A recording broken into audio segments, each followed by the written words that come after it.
You're listening to The Watchers, a show where two women from opposite ends of New Jersey watch TV about family trauma, disguised as a restaurant show. I'm Jodie. I'm Andrea. We watched The Bear. We watched The Bear. Maybe the best show that's been out forever. What are you wearing? How did you got that shirt? Yeah, it's a collector's item. I love it. Andrea, for those who can't see us, which is everyone, Andrea is wearing one of the misprint original beef shirts, the original Burf. So good. I immediately, when it popped up on the series, was like, that needs to be. They need to sell those. Oh, it's so good. It's really good. What a perfect show. They have so many. Oh my God. We've got a whole plan for today, but one thing up top, so many incredible one-liners that should be on a shirt. I was just trying to find No Go Bones at Friends and Family, but nobody's made that shirt. That's amazing. That somebody should. Mm-hmm. Also, oh God, what is the password that I wrote down again? Go Fast Boats Mojito? Yes, Go Fast Boats Mojito. Incredible. This show, so we were talking before we started about like why we've been doing pilots recently and like why we wanted to spend a few more weeks on this show because it's coming back and we could have just done the pilot, but it's got like for people who really like television and also like thinking about things like editing and the way these things are structured and, you know, references to other things. Like this show is a fucking gold mine of all of that. So, you know, we mentioned this last week, but we're going to take 3 weeks on The Bear. We're going to do a recap this week of seasons 1 and 2 with a little bit on the pilot, just because that's what we've been talking about.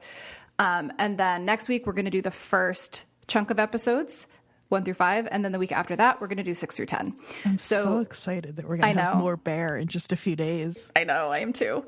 But just to remind people, if you have not gotten through seasons 1 and 2 of The Bear, you probably should not listen to this until you have, unless you really don't care about spoilers, because we're not going to be cognizant at all of like people who haven't watched all of it. It just can't. We want to talk about why this show has captured us and why it's so great and what they're doing that is different than other shows right now. And also that is really, really smart structurally to keep us coming back. So that is your warning. Don't blame us if you haven't finished watching the first 2 seasons and we say something that ruined something for you. Also, I did want to mention this is also not going to be a comprehensive thing, like, you know, encyclopedic episode where we cover everything. I was just trying to decide if I would say, I think if you are someone who's not super bogged down with needing to know every single thing, and you just want to be able to jump in with season 3 to binge along with the rest of the country who will be watching at the same time, you could probably listen to this and get enough. But you'd be missing so much amazing shit. We're not claiming that this is the thing that's going to get you there unless you just want to have an idea. It's not a primer. It's like a love letter and a little bit of an analysis based on the other things we've watched and based on the way specifically this show differs from a lot of other TV right now, because it really does in a lot of ways. Yeah, I think a lot of people I've talked to who haven't watched The Bear what they've said to me is like, I've heard it's really stressful and I just can't handle that. And I'm like, I kind of get that, but I feel like that reputation it's gotten is so unfair to the show and unfair to people who aren't watching it, because it really has become my comfort show. And you wouldn't say that about a show it's... I think there's a couple of episodes that give it that reputation, which we will talk about. I think it is there are moments where it is extremely stressful, but it's so much more than that.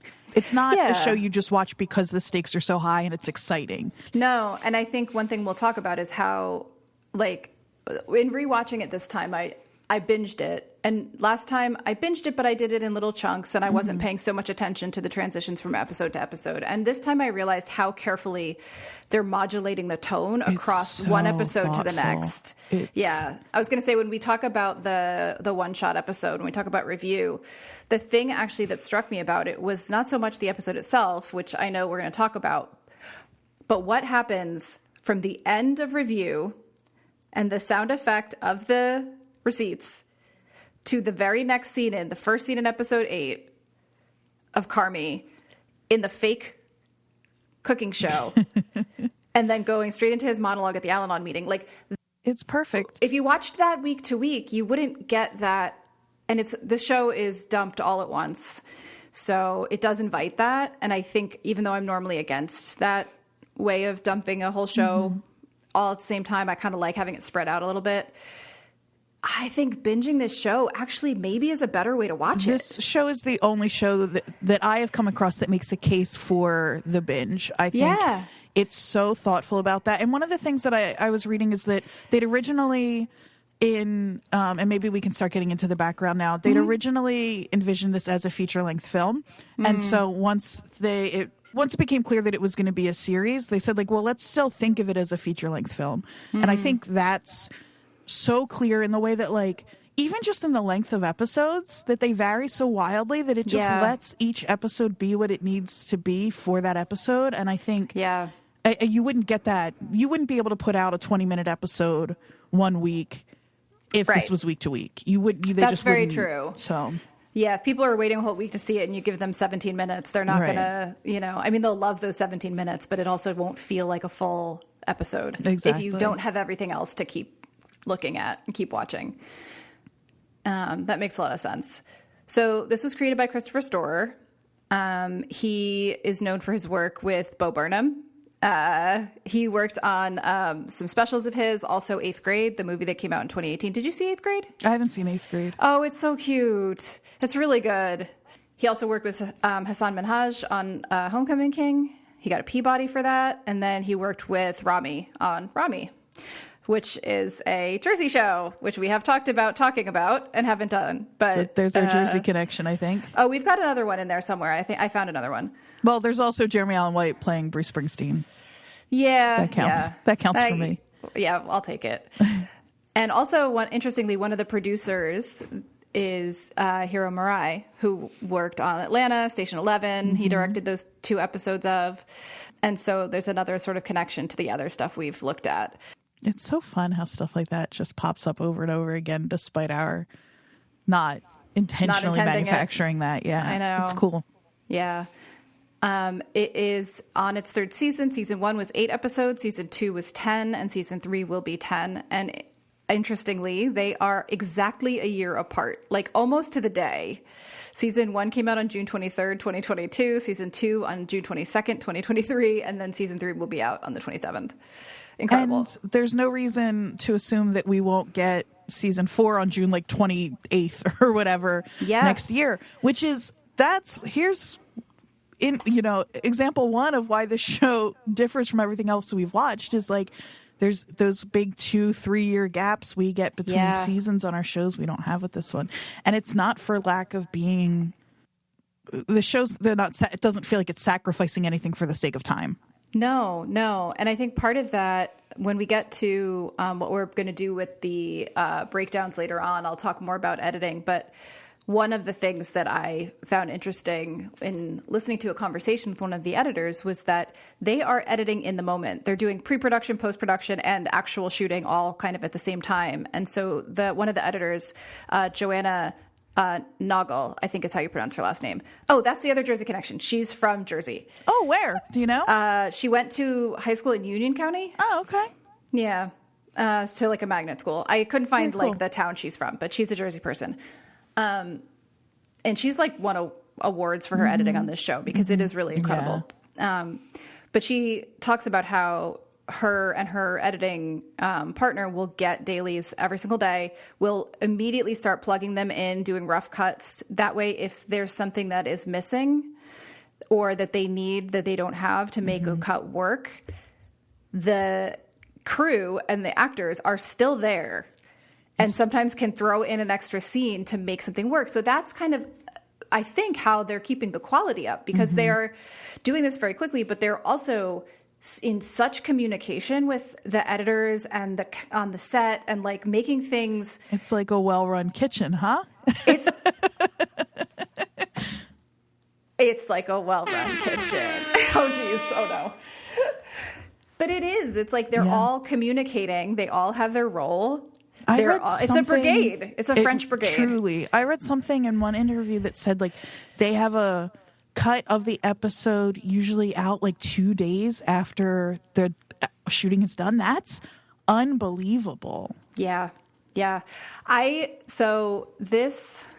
mean, you know that I tend to look more at sort of the visual aspects of the shows that we watch, just because that's kind of my special interest.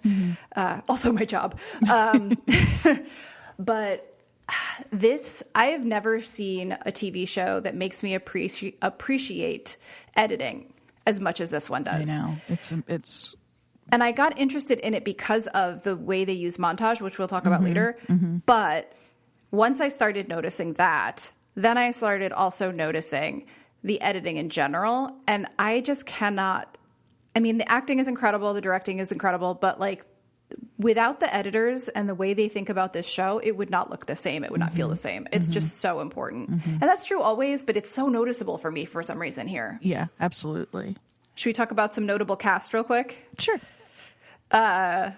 So in our kitchen crew and our extended family, we have Jeremy Allen White, obviously, as Carmi.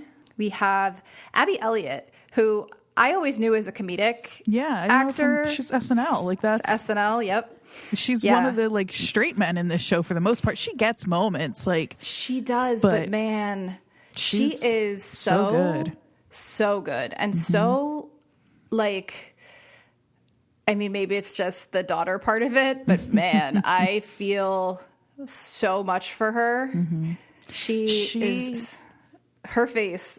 Oh my God. Her face. And there are moments in this show where you see her doing the thing where it's like, she will be the way she handles Fack versus the way she handles Cicero versus the way she handles Donna. Oh, she's so smart about it. She's just the placater, peacemaker in whatever way she needs to be. It's so hard to watch. Yeah. It's so that role in a family like that.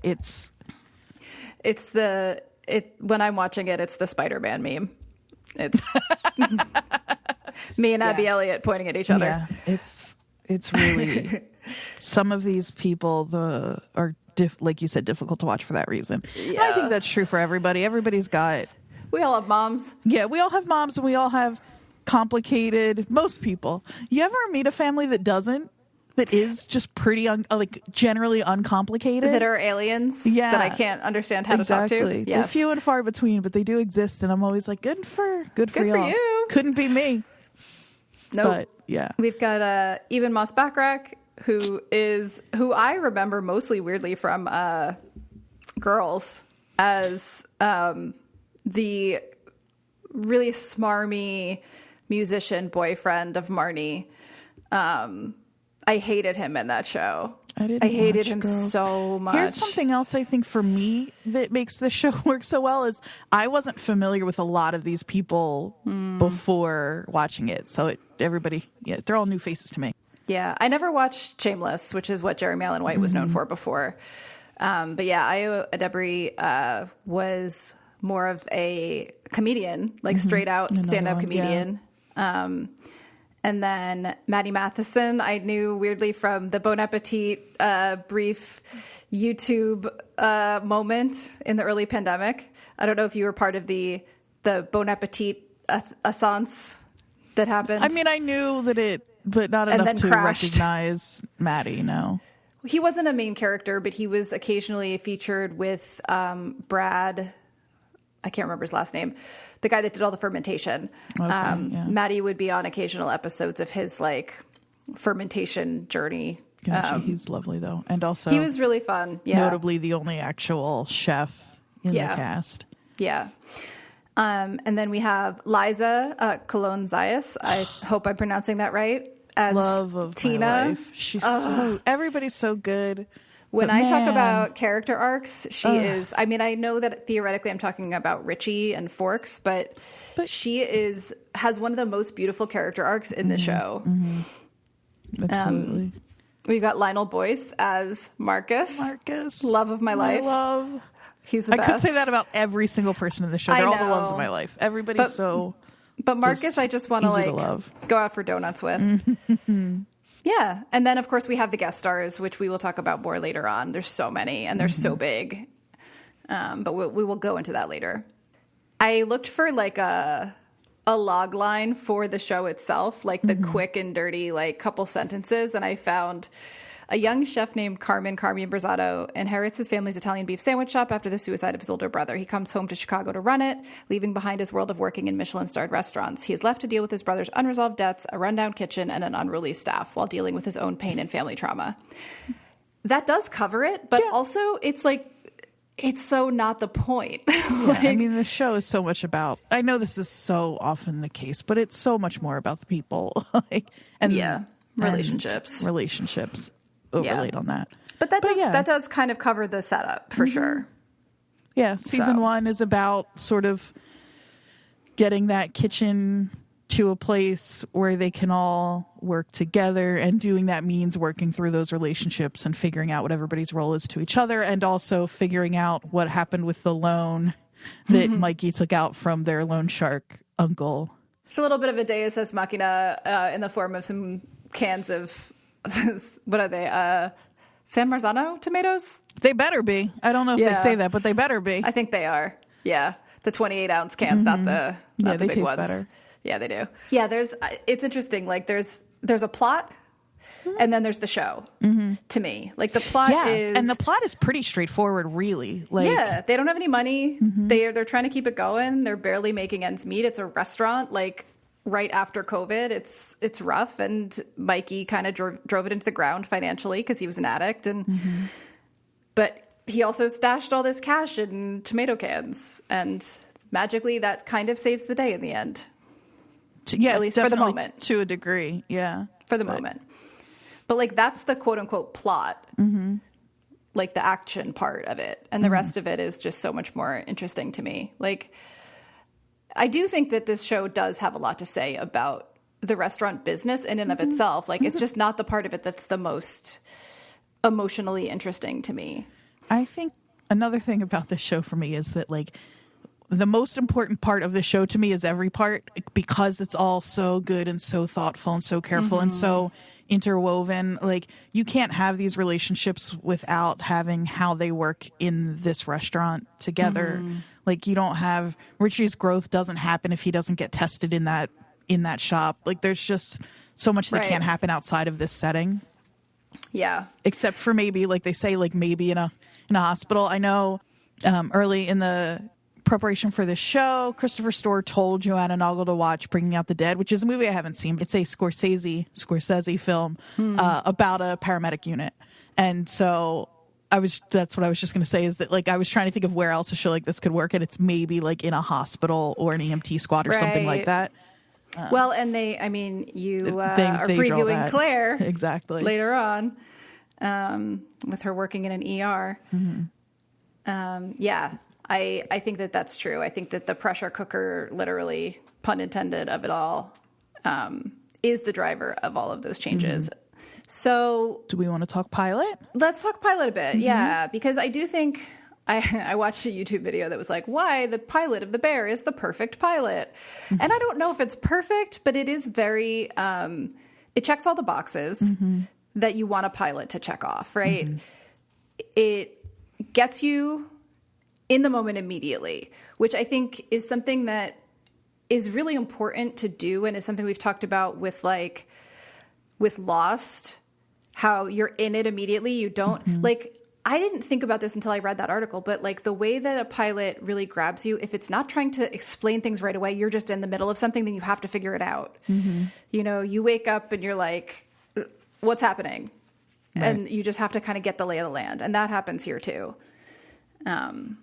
But we start with a dream sequence, which they use a lot of in this show, which sometimes I love and sometimes I don't, but it's always interesting.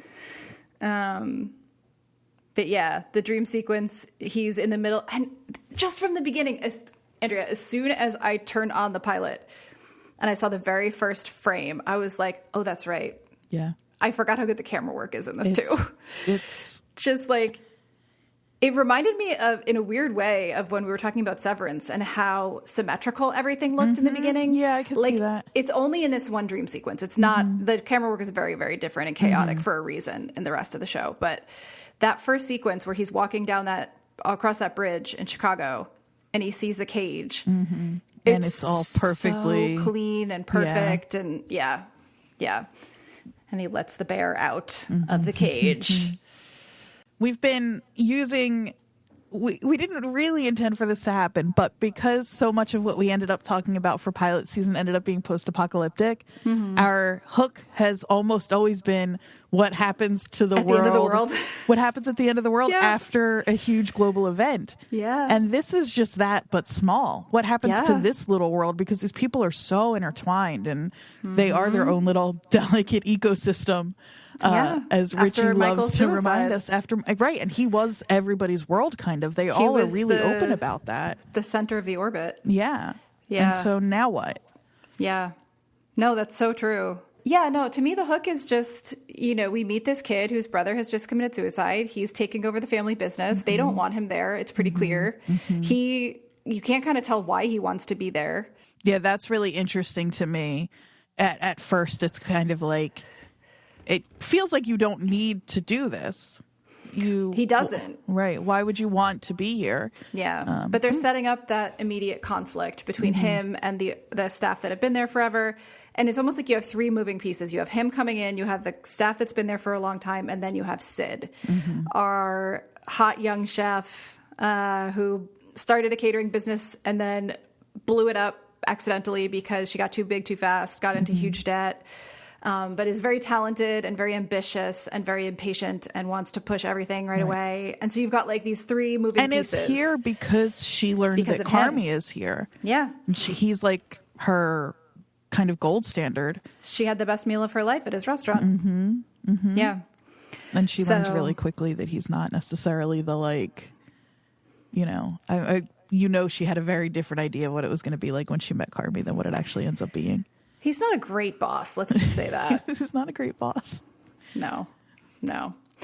But yeah, to me, that's the hook. Why is he there? What's he doing there? How are they going to make this work with the old timers and him and the new kid? And, you get a little bit of that classic, like, Richie cousin as the old timer who like says lots of insensitive shit and like doesn't like being corrected. And then you've got like Sydney coming in being like, I really don't think that you can say Jewish lightning as a thing anymore.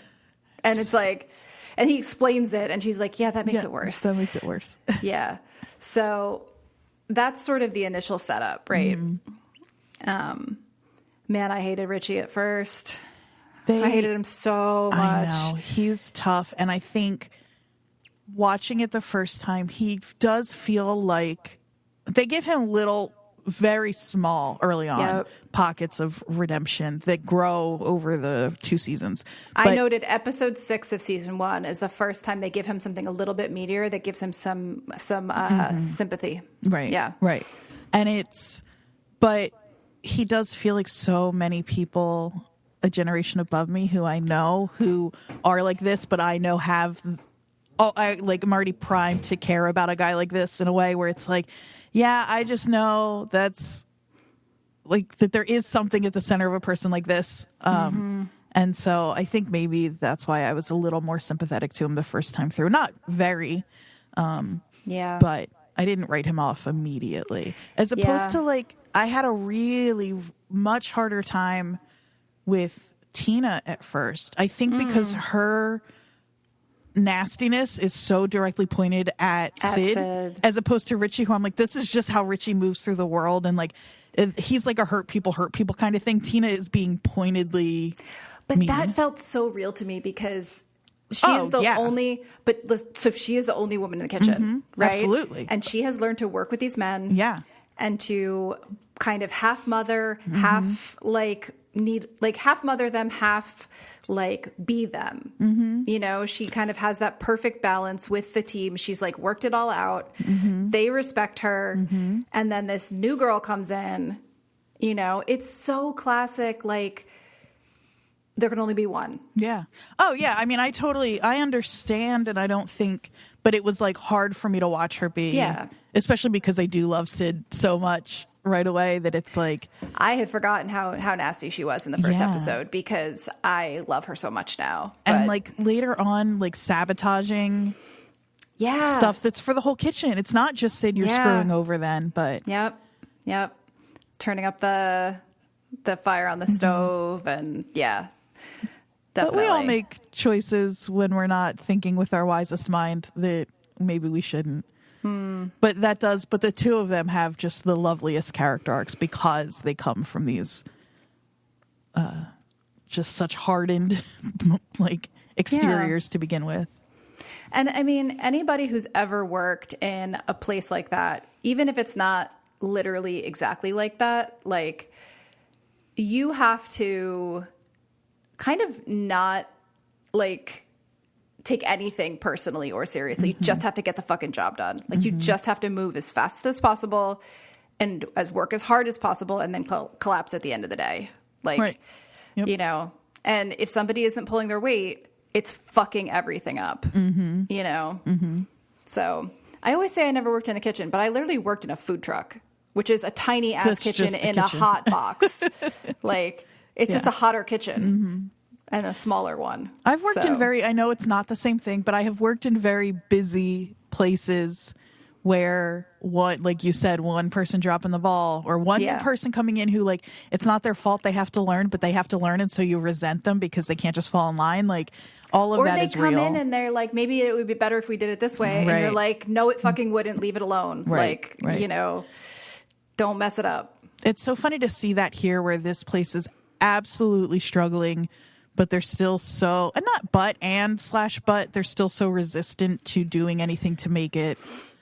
Well, I think what's funny is they are struggling financially, but it doesn't seem to me like the day-to-day of the restaurant, if you don't think about the money piece, if you think about selling sandwiches, getting people in and out the door, doing your job, making things that taste decent, they're actually doing fine. Yeah, I think it's one of those things where it's like the customers coming in, other than Richie screaming all the time, the system is working for them the way they want it to. They wait in line, they get their food, they leave.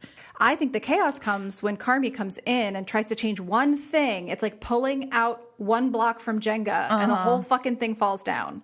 Yeah, and it's all stuff that kind of needs to happen. Like you said, the food is, I think, in review, which we'll get to, is quote-unquote reliable, which is not, you know, it's not the highest praise. I think it said it was like reliably tasty or something. Yeah. Like it sounded like it was fine. A classic, you know, classic Chicago sandwich. So the food's okay and the finances are bad. And so neither of those things are good.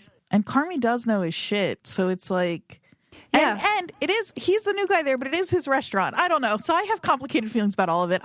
This show does a really good job of making me be on everybody's side. Well, then I'm not attaching any right or wrong to any of those statements about what caused the chaos. I think it is just if you have a system that everybody has been doing for a really long time and you bring someone in that wants to change things, you change one little hair and everything falls down. Right. When a system is so reliant on things moving super fast and super efficiently to even survive, you are going to destroy it before you rebuild it. You have to. Everything has to fall down. So it's not that, like, I think that it's bad that Carmy's coming in and trying to change things. Like, it financially wouldn't survive otherwise. Right. But also, like, I don't think that kitchen was that chaotic before he got there and tried to do anything differently. It's interesting. Yeah. Should we talk set and setting? Yeah, it's Chicago. It's Chicago. We should stick to the pilot for this because we should, but I really think that the set and setting changing so dramatically in some of the episodes is what makes it so interesting. Absolutely. But for now, we don't get in the pilot much of that. It's the pilot is almost entirely in this little restaurant, which is... we see Carmy's apartment briefly and some outside shots, but it's modeled after Mr. Beef, a real restaurant that Chris Stohr's friend. It's also apparently like an iconic restaurant, but it was like a family friend's restaurant. And he kind of always wanted to shoot, to write something about a restaurant like that. And so they actually filmed the pilot in that restaurant, and then they built a down to the stains on the walls, apparently, recreation on a soundstage for the rest of it. Wow. So it feels like a real kitchen because it's a real kitchen. It's a real restaurant. Yeah. No, it's true. I feel like The restaurant itself obviously is such a huge part of it, but I think that the people that maybe were hesitant to get into this show because of the stress that is inherent in a show about a restaurant kitchen is really showcased here. Like the pilot is like, here you go. It's fucking crazy in here. Everything is so meticulous where it's like, in a way that like it has to be to feel this loose and chaotic, where I read that the way they shot is like they have a camera that's mapping everything out and that is filming as the scenes were planned, and then also a kind of happy accidents camera. So then I love that. Yeah, and then so they had those to kind of fit together, and then all of the sound design is like everything you think it's going to be, all of the kitchen sounds, all the dialogue, which they also had to, because so much of it's such a bantery show. Everybody's yelling over everybody, picking up each other's sentences, like saying stuff at the same time, all of that. And then also adding in things like the train from outside. So it's like all of these layers of sound and visuals, and just to kind of build up. And then things like the camera, apparently, if you're watching, there's always something in the frame where it's like, even if a character is centered, you'll see like just the corner of a dish, or like somebody's shoulder who's not actually in the shot directly, so you feel really closed in. Yeah, and it feels very crowded. Yeah, so they do such a good job building that setting out and putting you right in the middle of it. Well, and you also get you get a lot of the kitchen, but in this first episode, because of the ball breaker tournament, so funny, that Carmi creates to try to drive the business a little bit, you see the outside part of not the outside part, but like the seating area of the restaurant.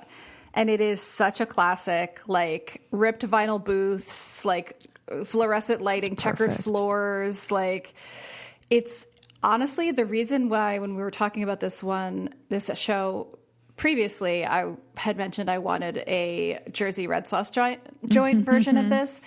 The checkered floors, the vinyl booths, like it's the menu with the little letters you can punch in and out. Oh my God. It's like every sliced pizza joint that I would go to as a kid had that exact decor. Yeah. It's such a like work day, get in, get out, get your food kind of vibe. I love it. I love the like accuracy of the look of it. And we do get some exterior Chicago shots in the pilot. We do get a montage a little bit. And Chicago, am I going to say it? Go ahead. It's almost like Chicago is a character in the story. It's almost like Chicago is a character in the story. It is almost like that. And in case you didn't know that they're in Chicago, you have Richie's accent to remind my God.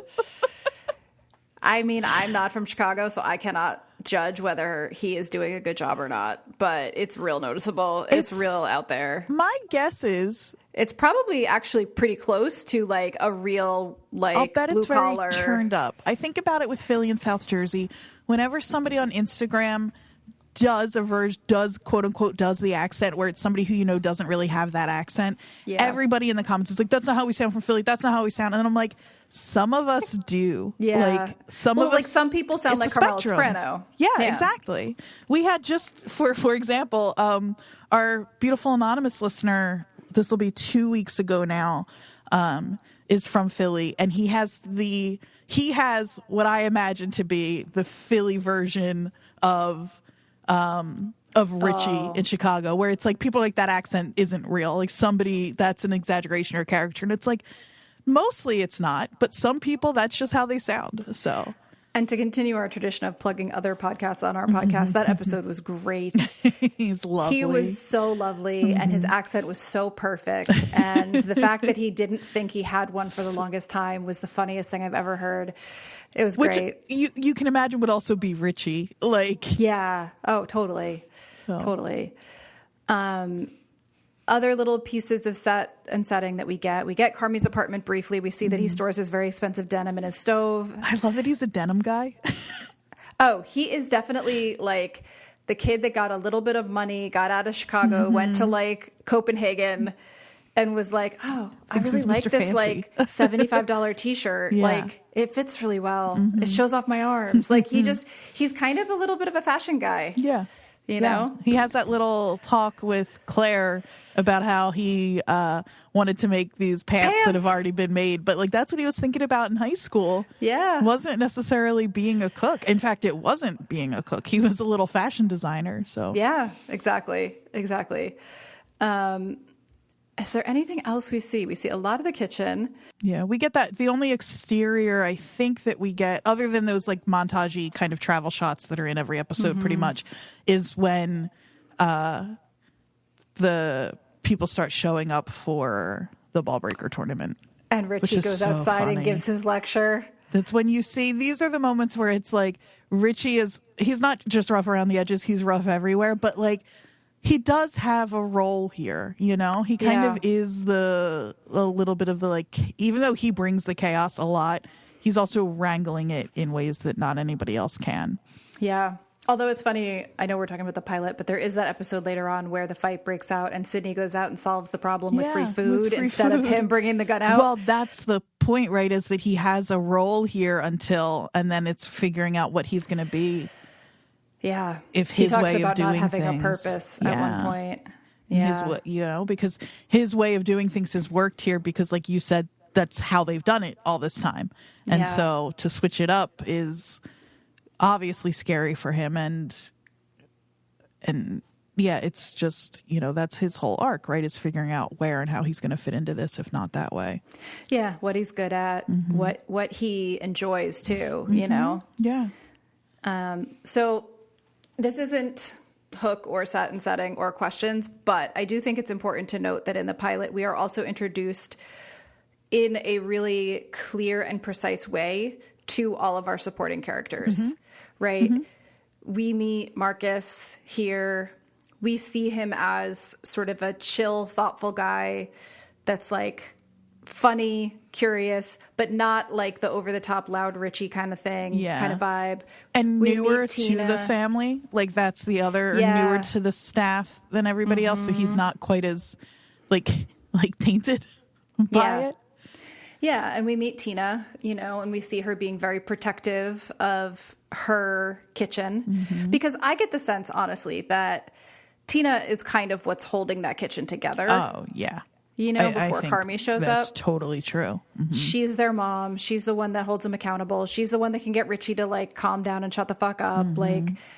And so I think she knows that everything is so precariously balanced that she gets really defensive of it. We meet Sweeps, who is a secret underdog like performance. He's so great in this. Yeah. And we meet Ibrahim, who has an interesting arc in season 2. Yeah, he gets way more to do in season 2, and it's really lovely. His little conversation with Tina I think it's the second to last. I think it's the penultimate episode about being an old bitch is so sweet. Yeah, we meet Fack, Maddie Matheson. So funny. He's so funny. He's really funny. He is so good. He gets a moment when he apologizes to Carmi for not making the funeral, and that's when you learn that Carmi didn't get there go either. To the funeral. I was kind of like, oh, they're really like, he was very distanced from this family at this point. Yeah, there's a lot of those little tiny dialogue moments that do so much expositional work. Totally. Like, it really, the plot of the episode is barely a plot. The dialogue is really what's setting everything up for us. I'll talk about this a bit more probably later on, but I think that as soon as I started the episode, I immediately was like, oh yeah, I forgot. This show has a very particular color palette. And I know this is the thing I always talk about because it's so interesting to me, but like everything in the bear, in the restaurant, in the beef, is blue and gray and a little brown. It's dirty, it's grimy, it's fluorescent. The color palette and the lighting do a lot of work. And like the customer area is the same but darker. Just dimmer. I really like how referential to other like genres and films and styles and all of that. This show is because apparently the restaurant itself, the Beef, they were going for like a 60s, 70s kind of like movie color palette. I'm so smart. Which, right, because it's kind of trapped in time, right? Like, I wrote down it feels like a 70s cop show. Yeah, exactly. That's right. Yeah. That's exactly right. I'm so smart. Because this is a restaurant where the world is changing around it and it doesn't want to change. Right. And it's been there at least that long. And so that's what they're going for. And then it's so interesting when they contrast it with newer restaurants or we'll talk about it for Forks, but that's you're on a fucking spaceship. Like, it's crazy. Yeah. And so that's the other thing about, again, this show being what it, Severance looks one way the whole time and it hammers you over the head with it. And it's so important that that's how it looks. This show has like whatever it needs to look like in the moment is what it's going to look like. And I think that's so cool and so risky and but really I think trusting. There's a weird coherence to it, though. I'm trying to pinpoint exactly why. No, but I'm trying to think about like technically why that is, because when we talked about Severance, we talked about how the exterior shots, like the shots of Mark's home, were shot in winter, partly so that they would have a similar vibe and cohesiveness with the coldness of where he works. Right. I think for me, what's happening here in each of the different locations, I literally just rewatched Fishes, so I'm thinking of the house also. The colors are very saturated, but dingy in a weird way. It's like a little bit of like, almost like you threw like an old Instagram vintage filter onto it, but obviously much better and technical and beautiful. But it's so rich in the way that the coloring is applied, but it's just a different set of coloring in each place. The colors in this show are so rich. Like, I'm thinking of the montage of Sydney planning the menu in her head, which we'll talk about later. It's incredible. The greens and all of those colors, like, they're so deeply saturated. And so are the colors in the kitchen. They're just dirtier. Yeah. And if you watch the kitchen, though, it even before they gut it and do the rebuild, as you're moving through season 1, it gets a little less, not even just in the fact of like they're cleaning more. I mean, literally, like the color palette and whatever that overlay is that you're talking about starts to lighten up a little bit. And it gets a little lighter. Yeah. It gets a little brighter. Yeah. I'm like looking at a screenshot of the argument between Sydney and Richie where she eventually stabs him in the ass. Oh my God. And it's like, that's like later in the first season. Yeah, and it is a little 7. bit, it's a little bit brighter. The colors are a little richer. Yep. And like comparing it to a screenshot from like episode 1 or 2 where Carmi is scrubbing the floor and everything just has this like gray haze over it. And like more of like a grain too. Yeah, it's like a little grainier. Well, and also there's something that they do with the camera work where they'll be in really, really shallow depth of field for a while. Like the shot I'm looking at of Carmi scrubbing the floor, everything around him, it's so shallow. Like everything is blurry around him and he's the only thing that's sharp. And like, that's not the way it's shot later on as much. So I don't know. Things I feel like opening up. I could just talk about the way they shoot this forever, but we're not going to do that. This show also loves, I thought it was just a Carmi thing at first, but it loves just the tightest close-up on a face. It does it so much. God, everybody gets like, just, it wants you right in there with them. They're lucky they have good actors because that's, because it pays off. Because then, and it's everything, because I'm thinking, of course, about Carmi's monologues at the Al-Anon meetings that are just, I mean, incredible, but it's so tight on his face. So tight on his face. It's super, it's super like intimate almost. I feel like when I was watching Fishes, and I mentioned before we started recording that John Bernthal, who plays Michael, I didn't appreciate him as much the first time I watched it as I did the second time because I was so taken out of it by my own like emotional response.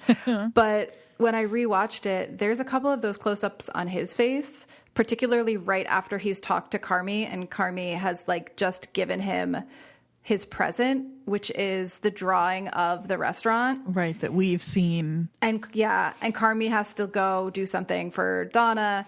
And we stay on Michael's face for a little bit longer after Carmi leaves, and he just breaks. Ugh. It's so beautiful. I did not give John Bernthal enough credit the first time I watched this because he has such a small part. He's like in one full episode and then like another scene or two. Right. But in that Fishes episode, oh my God, you see all of it. Like everything, all this stuff that everyone's built up about him. Yeah, it's kind of extraordinary. It really is. I mean, I think we kind of covered the pilot, maybe. Yeah. Maybe. Well, now, so, okay, maybe moving through this now, we do what our original plan was, which is like pick a favorite moment from each episode. Mm-hmm. I will say my standout is for the pilot is when Sid and Richie are talking for the first time and Richie calls her sweetheart.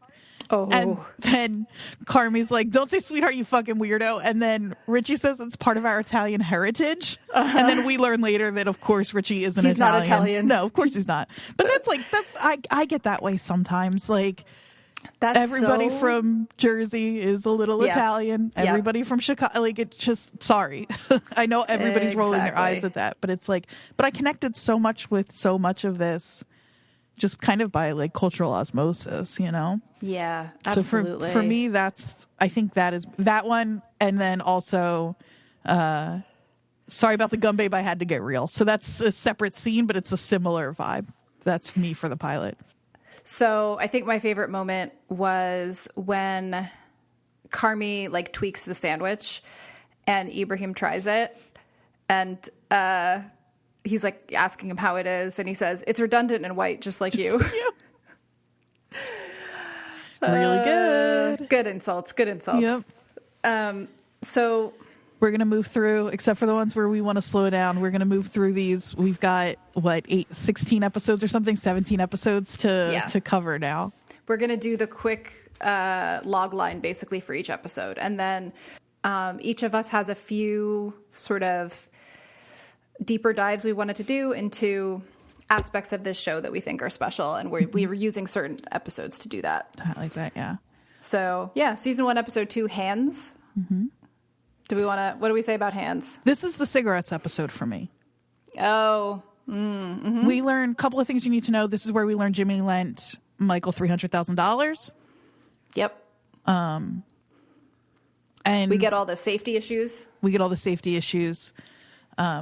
But for me, this is Carmen blames Richie for failing the inspection because he left a pack of cigarettes on the stove, which is totally boneheaded. What an insane thing to do. Yeah. And then we find out Carmi. We find out at the end it was Carmi. Yeah. And I think that little moment is such a microcosm of bigger things that happen in this show, where it's like everybody's fucking up all the time, everybody's taking care of each other all the time. That's just what's happening. Yeah. We also get a really important flashback of Carmi working in what is supposed to be like an 11 Madison Park, I think, for Chef Joel McHale. Who's so mean. He's so mean in this scene, and it's so weird and stark. I know we're not supposed to be doing this. It's so weird and stark that it almost feels like Joel McHale is a figment of his imagination, which he kind of becomes throughout the season. That's the voice in his head. It's also weirdly hot for some reason, and I don't know what that says about me. What do you mean? It's good. Well, I mean, I think we can. We don't need to go there. Yeah, we don't have time to unpack all that. No, we really don't. But yeah, we also just one more thing. Meet Uncle Cicero. Yeah. I don't know if we met him in the first episode. I don't think we did, but this is where we find out that there is an uncle who has lots of money, who's very connected, who does shady business and wants to buy and then flip into an Applebee's. And he's so good. He's one of those people where it's like, I don't think if you're from somewhere unlike where we grew up or they grew up, he's probably not super familiar to you, but he is super familiar to me. Absolutely. And just that like quiet kind of dangerousness, but still really caring. And like he does want them. Like on the one hand, he cares about them and he wants to take care of them. And he kind of thinks he's doing the right thing. It's like a mercy kill. Yeah. Yeah. We really see it in Fishes. I know I keep coming back to that, but it's the last one I like really went back and looked at.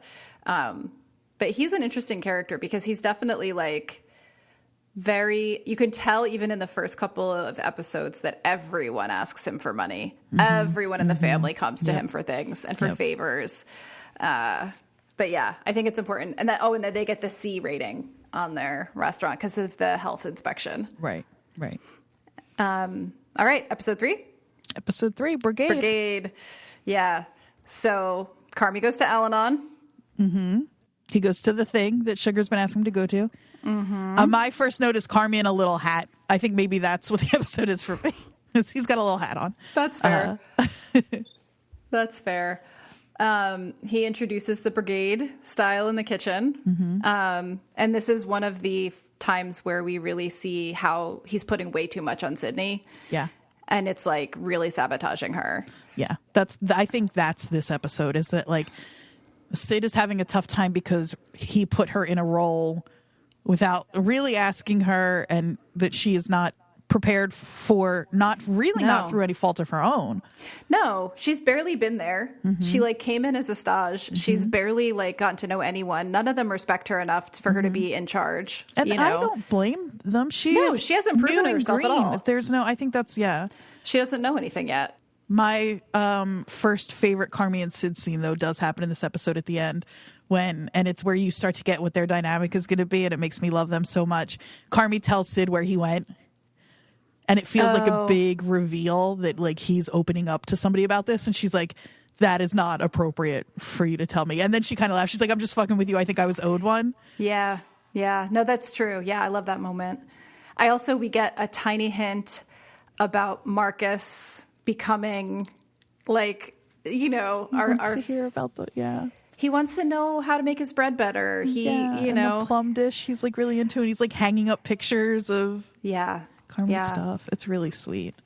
I love him so much. I said what we should be doing is maybe coming up with one scene or one moment. For me, the line is fuck brunch. Oh yeah, I just had a delightful brunch, but I can imagine that as a patron, I'm a fan of brunch. I can't imagine it would be fun to do as a cook. I think, let's see, for me, my favorite moment might be, I think my favorite moment in that episode is the fact that Molly Ringwald is the person leading that Al-Anon meeting. Oh my God, I didn't even notice that. Fucking really? Random. Yes. How didn't I notice that? Yes. Molly Ringwald is the person leading the Al-Anon meeting, and that I don't think she ever appears again in the show. Man, it's the way so this random. is a love letter to Chicago, you're going to have Miss John Hughes in this shit? Like, come on. Yep. That's so funny. I can't believe I missed that was her. Yeah, there's literally an article called, Was That Molly Ringwald in The Bear, episode 3? Yeah, it was. So we are on to our first episode that we have a little bit more to say about, right? So season 1, episode 4, Dogs. Log line is just Carmi and Richie cater a children's birthday party for Cicero. And Sydney butts heads, but eventually bonds with the restaurant staff and begins to earn their respect. This is the one where Tina is making mashed potatoes and being a real pain about it and not wanting to listen to Sid. It's the mashed potatoes one. And then she scalds her milk. She goes to throw it away. When she comes back, Sid is already making a new one. And it seems like a nice gesture, but then Tina's like, why are you helping me? Yeah. I don't have time to fuck around. Yeah. But then the potatoes end up being really good. So Tina's like, oh, all right. Okay. Yeah, I love those little hints that are dropped throughout that Tina is like actually really interested in cooking and not just being everyone's mom in the kitchen. Like she actually is interested in the techniques, just like Marcus is. It's just that she's got a little bit more of a rough exterior and has been doing it longer. Exactly, yeah. And also hasn't had the time to... Which is why I think then when she does finally start to open up and soften around Sid, she can kind of let that happen. Son. Right. Gets Louis? suspended from high school. Fucking Louis. He's a fucking idiot. Anyway, so let's talk about Dogs, because this is where you wanted to dive in a little deeper about the family. This is the episode where I loved this show kind of from jump, but Dogs is where I really fell in love. It's the first one where you get to spend a lot of time with the family, who is so important to the show and to what's happening in the restaurant as much... what's going on outside is. And because they owe Jimmy so much money, Jimmy makes them cater his kid's birthday party. And so you get, it's just, they're so good at giving you just enough to see what the family is. So there's like first of all, it's another other thing I was thinking about watching this is the show can be really serious. It's not, I mean, it's also so funny, but it's really slapsticky sometimes in a way that, like, when they're fighting over getting a t-shirt on that inflatable hot dog, and they're so going stupid. It's so stupid, and they're fighting about fitting it in the car, and they're like throwing it back and forth at each other. Yeah. And then it pops. Yeah. And it just slowly deflates. It slowly deflates, and then Richie says, "I'm gonna get the spare from the basement." I know. The fact that there's a spare inflatable hot dog is the best. It's so good. It's so silly. Everything about that is so silly. But that's the kind of, like, silliness that you can see the fact that they were doing that when they were 11. Exactly. It's family bickering. It's fighting over for no reason.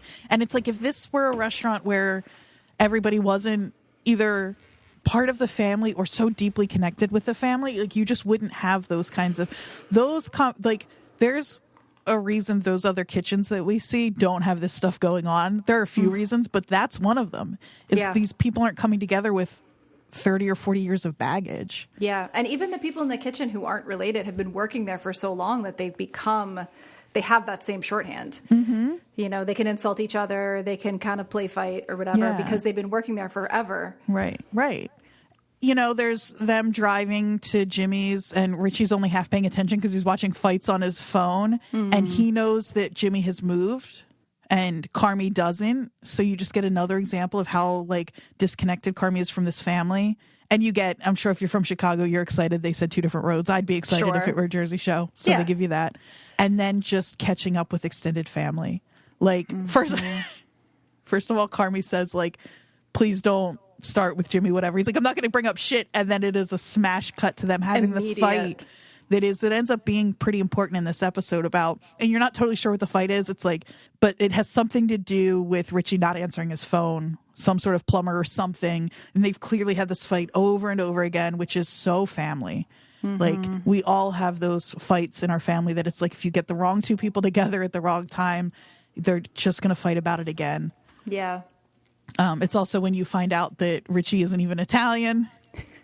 I love that. Yeah. He's 100% Polish. Mm-hmm. Yeah.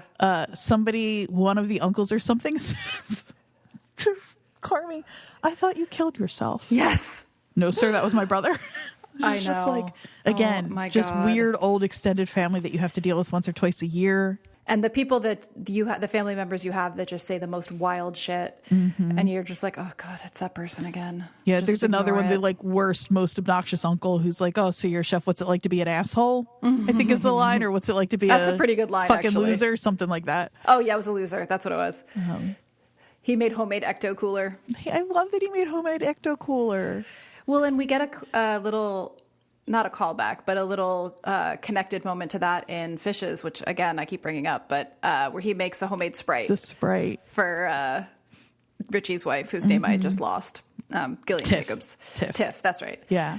You know, and then, you know, no ketchup on the hot dogs because only assholes. Child assholes. You're a child asshole. Again, just the family bickering. Is there anything going on? There's not a ton going on in the restaurant. We meet Chester. We get Marcus's donut adventure. His little journey to become a real baker for the restaurant and not just the like bread guy starts here. And he's so thoughtful about it that he gets his roommate to bring him a book of like color swatches. Pantone, of course, obviously. Yeah. But we get another one of those like loving food montages in the beginning with Marcus looking at donuts. It's really lovely. Chester's Carmen Christopher, who's a really funny comedian. I like him a lot in this. But yeah, back at the restaurant, we just have Marcus working on his donuts. We have Sydney and Tina still butting heads. Fack wants to get in on the family meal. Fack just wants in. Oh, big time, yeah. He just wants in. But that's kind of all that we get at the restaurant. We get like a little bit of like tiny advances in the narrative there, but the main focus is, like you said, the Cicero's house birthday party.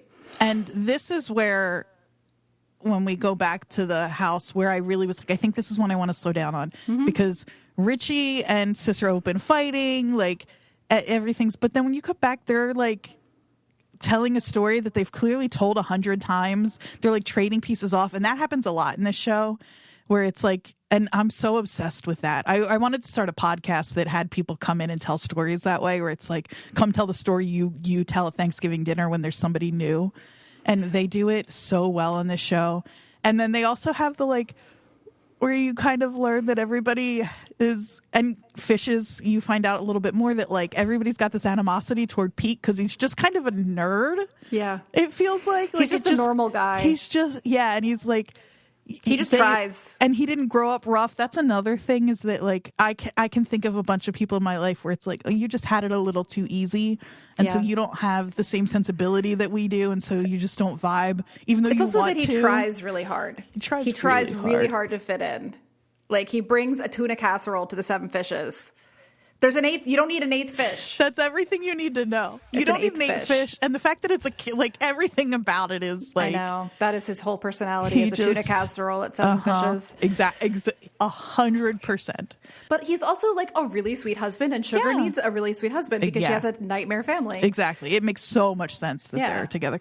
He reminds me, though, I'm glad you said that, and it's opening something up for me for Severance, which is, I was like, he kind of reminds me of Mark's sister's husband. God, what's his name? Rickon. He kind of reminds me of Rickon a little bit in that way. Rickon's more of like a caricature. Mm-hmm. But I just love that whole family dynamic there, where it just, they all settle right into it. And then they pick back up with that fight. Jimmy reads a text where he's like, I haven't heard from him. I called, and the phone number. And then this is one of the moments where Richie, you really start to feel for, because you see his face, the way it kind of shifts a little bit, and he realizes that they had Michael's number. Oh, I'm going to cry. They had, I wasn't expecting that it was Michael's number. Yeah. Yeah.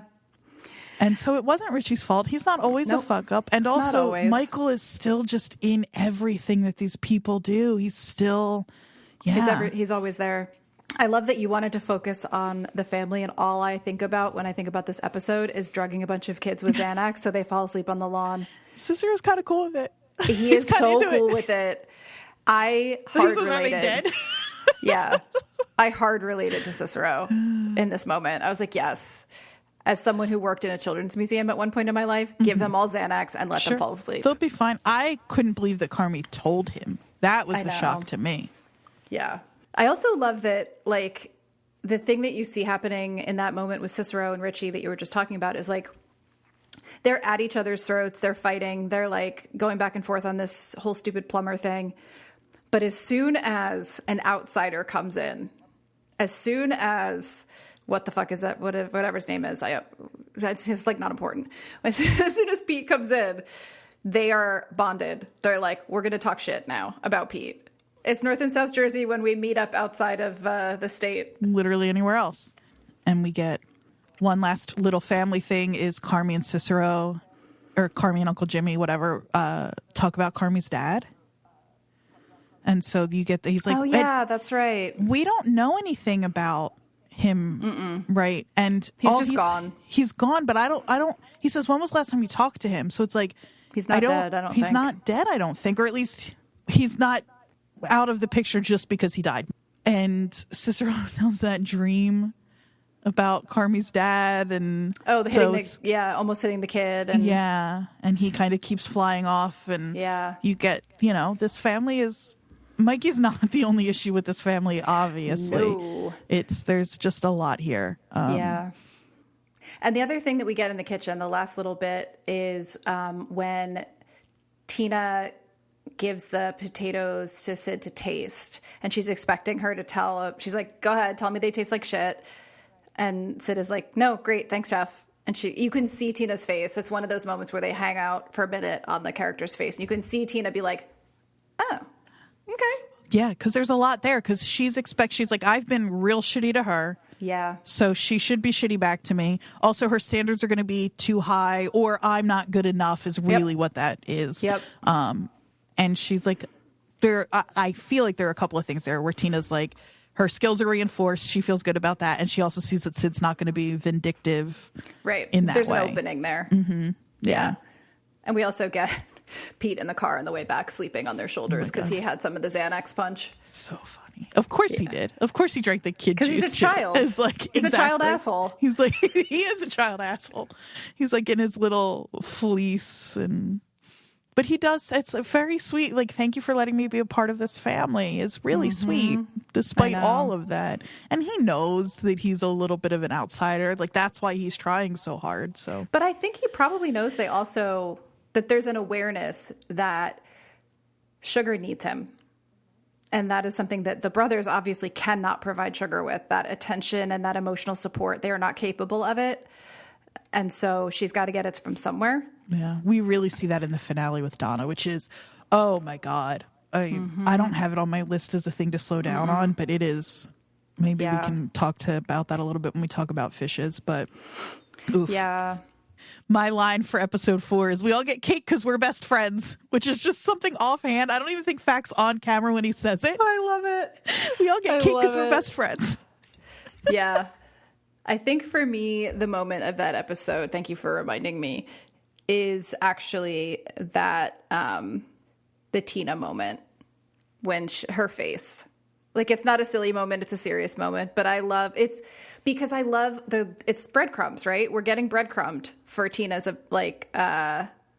evolution. And this is one of the big breadcrumbs. So that was, for me, the moment of that episode. That's exactly right. Okay. Episode 5, Sheridan. That's the one where Sid makes the outdoor grill. And we get a little more Sid backstory. We find out, about her failed restaurant or catering business. For people questioning what those pills were in her cabinet, because there's a lot of them, they're just antacids. Oh. She's just so stressed.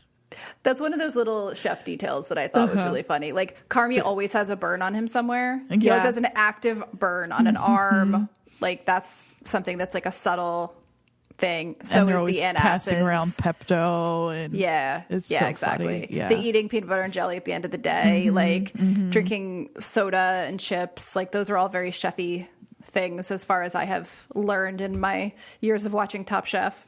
Yeah, so Carmi and Sid are trying to plan a new dinner menu. The toilet backs up. Fac comes in to try to fix it. He wants a job. We find out Richie's been selling coke in the alley. Yeah, and that's okay. This is why, like, when I say the family stuff is so important to me, Fac and Richie are bickering like kids. Yep. Fac he pulls the nuclear thing, which is to rat out Richie about selling the coke in the back, which he doesn't do because he thinks Richie shouldn't be selling coke. It's because he knows it'll get him in trouble with Dad. Yep. We also find out that this is post-COVID. I don't know that we've really heard a lot about COVID before this moment, but they talk about how this is the first mention. Yeah, how do you think they barely got the business through, and it was through apparently selling coke in the alley. I wonder if I always think about this stuff is that, like, in the writer's room where they're like, how do we handle COVID? Like, how if this restaurant was struggling in the first place, did it ever make it through? And then they were like, oh, I bet Richie was selling coke. I feel like that's probably how that came up. Yeah. And then Marcus is getting a little carried away with his experiments. So he's behind on cakes, and he blows a fuse. Right after somebody says, don't blow a fuse, meaning temper-wise. Yeah, he blows a fuse, literally. And that's why Sid is doing the barbecue outside. We also get a nice little moment, I believe it's in this episode, where Carmi says to Marcus, like, you are going to make a ton of mistakes. Like, you get this feeling that tempers are very, very short, but things blow over very fast. Everybody knows that this is a high pressure situation. You're going to fuck up. Incredible. There's so much in this episode that works like that. Like, Sugar asks Carmi if they can fight tomorrow. Yeah. And okay, like, they kind of agree to that. I love Sugar and Carmi's relationship. I think it's really sweet. It's so nice. That conversation with Marcus and Carmen is so good. Carmen's was out of the restaurant because he was doing something with Sugar, so he didn't know what was going on with the walk-in and stuff, I think. But when they have that conversation, Marcus says, like, I won't make a mistake again, and Carmi says, like, yes, you will. Yeah. And then they go back and forth, and Carmi, the show's so good at foreshadowing. Should also say the thing with the $300,000, Carmi throws a can of tomatoes out in the first episode without opening it, so it's planted right there, so they're out however much money that was. But he tells a story about a fire happening in a restaurant where he thinks for a second he's not going to, like, what if I don't do anything? And then we see it happen later. Yeah. But he does put the fire out in the story he tells. He's like, what did you do? Then I put the fire out. Right. But then he says, this is the line for me for this episode is when you want to be a baby for another minute, or are you trying to party? And it's not an antagonist. He means it sweetly. He's like, if you need to be a baby for a minute, be a baby, or let's get back in the game. Yeah. And I'm going to take that for myself. Or I'm going to be like, do I need to be a baby for another minute, or am I trying to party? I fucking love that. I feel like that great. Is words to live by from the bear. Yeah, sometimes you need to be a baby for a minute. It's okay. Yeah, it's good. It's real good. One tiny little detail that starts in this episode and carries all the way through, and I love it so much, is the green tape. Carmen keeps trying to get everybody to use scissors to cut it because of the attention to detail. And then you see, that's how you know Marcus is really starting to pay attention, because he's precisely cutting his labels with a knife and he's prepping the night before. But you also see stuff like, I think Richie has a mug with a piece of tape with his name on it. Like, they're all just having fun with the green tape. I think for me, the moment in that episode is, like we talked about, how they have these huge fights and then they blow over really quickly. I think for me, it's the moment where Richie and Fack are at the counter at the end, and Richie is telling Fack to say Matei. Oh. And Carmi is telling him to say it too. It's like this, like, they watched Bloodsport as a kid, and it became a thing when they were fighting. One of them had to say it to give up. Like, you could just picture them wrestling in a living room, one holding someone's face in a carpet, and like yelling at them to say it. So that's exactly right. That's it for me on that one. We get a nice Sid and Marcus scene at the end of this episode. All right, episode 6, series. So what do we got here? We got Sydney developing her risotto, Carmi telling her it's not ready. This is like the episode 6. We're kind of like just past the halfway mark. We get the big beginning of a conflict with Sid and Carm. I mean, they've had conflicts, but this is the like exemplary moment of her pushing too fast and him trying to hold her back and her trying to just go ahead anyway. And, we get the results in the next episode, but she serves it to a guest that she doesn't know is a reviewer. Nat and Carmi have a nice moment while they're looking for documents. That's a nice little brother-sister moment. We find out that Michael was terrible at paperwork, which I think we could have guessed. There's the drive-by. That's the sort of the big conflict here. There's real quick, this episode opens with our first Mikey flashback, so that's something we should probably mention. And it is what we've been talking about all along, which is like they're telling a family story together about Bill Murray. It's like a very Chicago kind of story. And then they're doing that thing where everybody's trading parts off. They've told it a million times. And then you see Richie try to tell that same story. On a date. And it's like, it's the wrong setting for it. It doesn't work when it's just you. And then it's that thing of like, when you have a story that you and your family tell each other about something that happened in your past, you tell that story to someone else because you think it's funny. And they're like, actually, that's fucked up. She's like, why are you at a bar at 6:45 in the morning? Oh, yeah. No, that's the time I came home at 12 and the coffee pot was on fire on the stove because neither of my parents were paying attention to it. There you go. Yeah, exactly. Yeah. And it's I had like knocked it off the stove and put it on the floor. Yeah, that time. Yeah, I've got a million of them. We've all got those. And I think, but it's like Richie, this family is so enmeshed and so embroiled in their own stuff that he doesn't realize that story does not work outside of the family. But he says it's because she has no sense of Chicago history. So I just wanted to kind of zero in on that very quickly. Well, and not to make us take even longer on this, but I really did want to point to this because one of the things that I thought of when you were talking earlier about the stories that they tell each other is how important those stories are in hiding the actual stories. Oh, yeah. Like they have these stories they tell each other over and over and over again about things, about roles they have, about moments in their lives. So much of it is about who's telling the story, what the perspective is that it's coming from, like, and what's really not being said. Right. You know, all those family legends. That's so spot on. But the real thing sort of happening here is that, or not the real thing, the plot point in this episode is, I think, like you said, her sending the dish out is a big thing.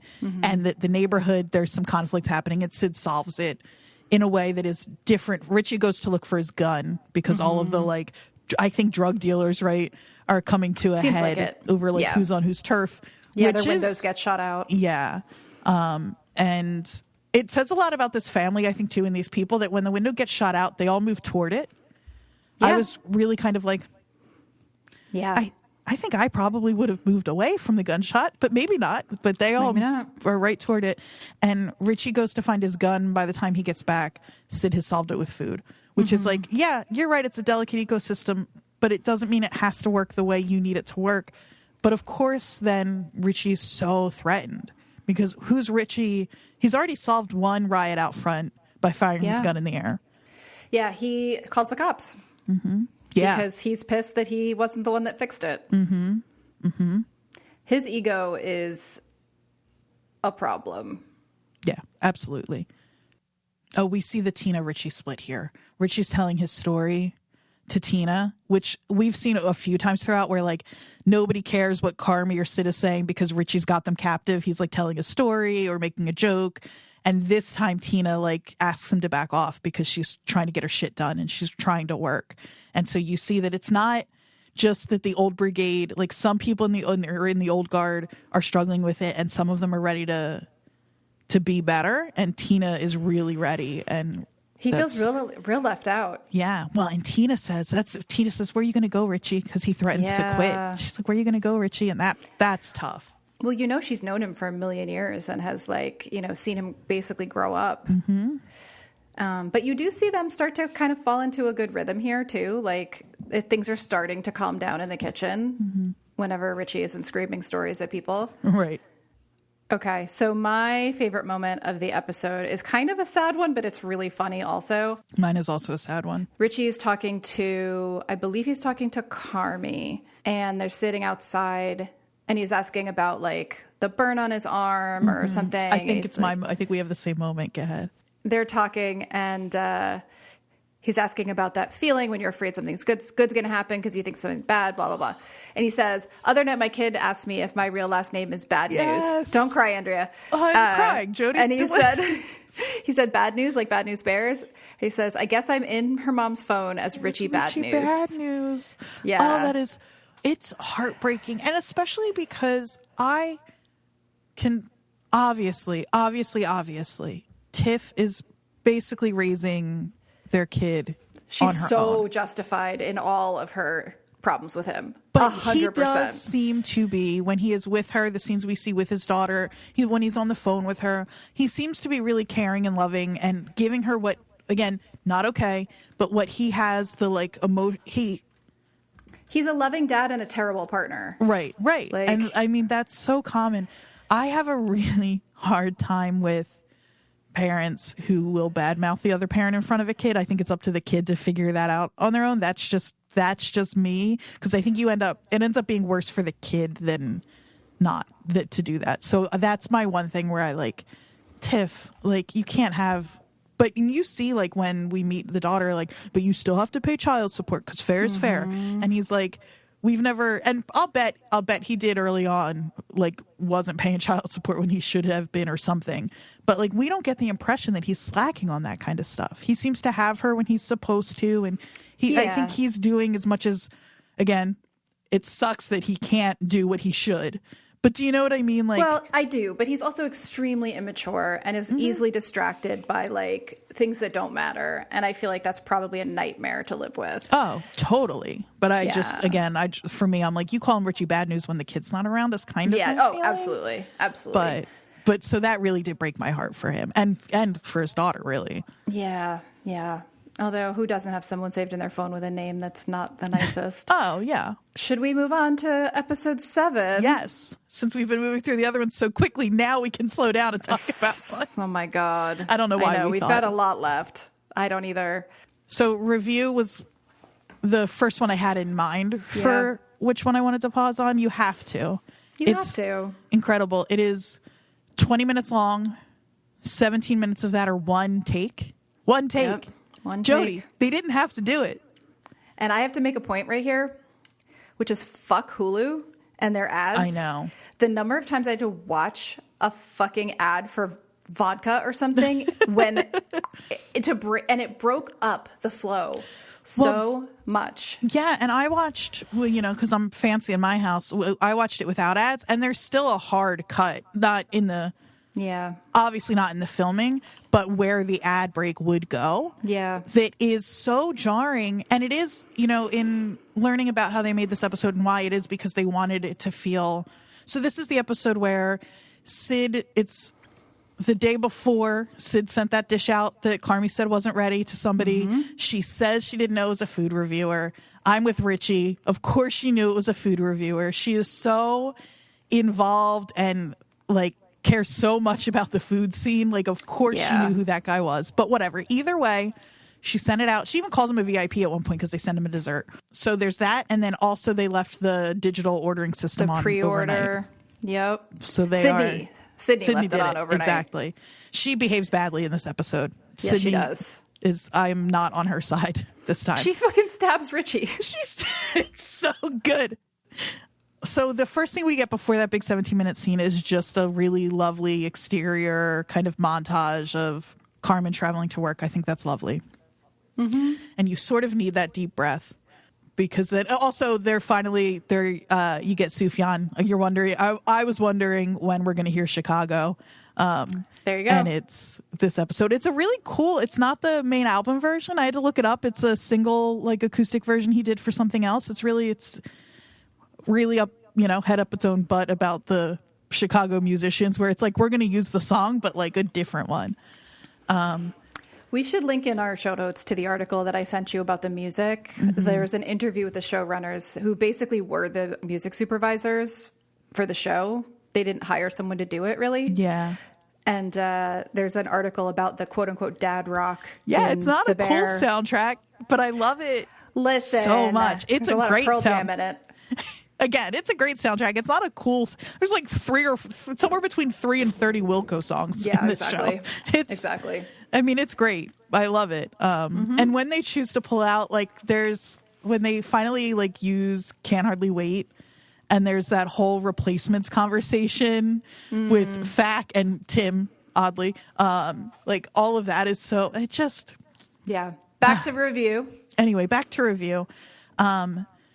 It's a countdown episode. It is one, again, you get that little whatever montage, and then it's just this one take of breakneck. The kitchen at its most, again, like you said, breakneck, its highest tension. It is so crazy. Everybody's screaming.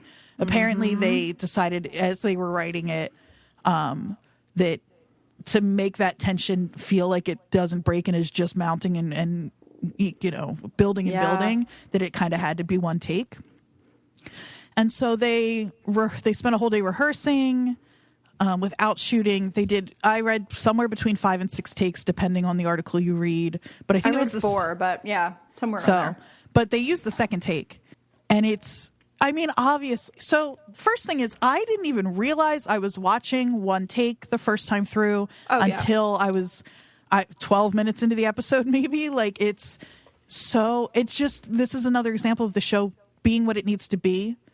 For the episode that it is. Again, the episode itself is only 20 minutes long. Most of it is that take, and it's not drawing attention to itself. It's just what that scene needs.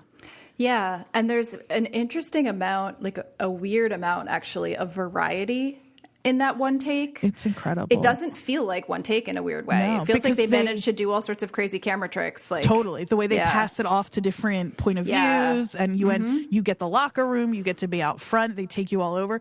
The ballet of that is unbelievable to think about. Jerry Allen White was a dancer. So there you go. That's all you need to know. That's all you need to know. Coordination of that. I think I read it in a Vulture article about this episode. Noggle says, so many of these episodes where you're like having these really high tense moments have really fast cutting patterns. They do it through the show all the time. That's typically how they show that tension, is everything cutting really quickly. And it makes it exciting. It puts you on the edge of your seat because everything's going by so quickly. Chris wanted to make sure we could achieve the same effect without having any cuts at all. It was a fun challenge to figure out. I was laying in lots of ambiance and different things going on in the kitchen to make sure it felt alive and intense. Then there's some ADR afterward of people yelling out those countdown things, 10 minutes to open, 8 minutes to open. So you have that like time bomb, which is exactly what it feels like. Yeah. And it's so funny because in the beginning you think it ramps up. Like, it doesn't start out fully chaotic. Like, they're checking in, like, do you have enough to-go boxes, blah, blah, blah. Like, things are a little crazy. And it's then the pre-orders. Under the water, it's like the ripples on the surface and you don't know what's coming, but it's incredible. Well, and things are like, there's little hints that things are not going to be status quo. Like, Tina's not in yet because of Louis, her fuck-up son, you know? So she brings him in, and Carmi's like, today, we're doing the new menu, and you want me to, like, you know, show your son how to work in a kitchen? Mm-hmm. And you get all those little hints, and then when the pre-orders go off, everything just goes nuts. It is, like you said, breakneck. Yeah, they're screaming at each other. Everyone's screaming at each other. Richie is, like, accusing Sydney of, you know, planting that dish with they're, like, yelling at each other off to the side. They're, like, nose to nose at one point. And literally, like, being so harsh and mean. Not just, like, not casual insults like they do in the kitchen. No, like, actual, like... Sid especially... Yeah, she's pretty awful. She does the thing too, where it's like, don't bring the kid into it, Sid. She says, the fact that he does. I thought the first time I watched this that he was going to hit her, and we were going to have to be like, well, that's the end of Richie. Like, now Richie's got to go, but he doesn't, and that's one of the things where I'm like, he shouldn't be celebrated for not hitting her, but I'm kind of like, Richie has a line.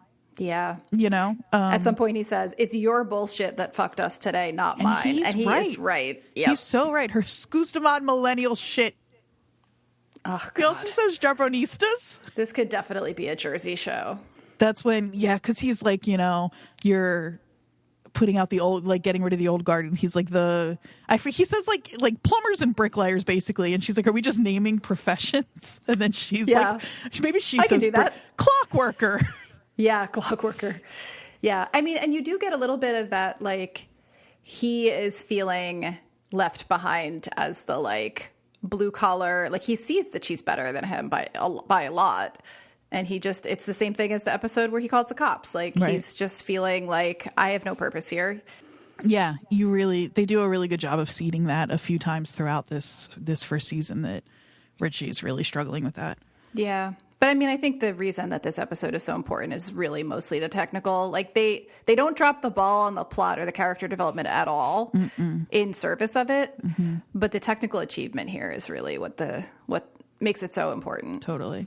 But she does stab him. She stabs him at the end, and Richie immediately is like, Ibra, I got stabbed. Mm-hmm. He says, you probably fucking deserved it. Yeah. And Richie's like, maybe. Yeah, probably. Do you have a favorite moment? Because I do. I have...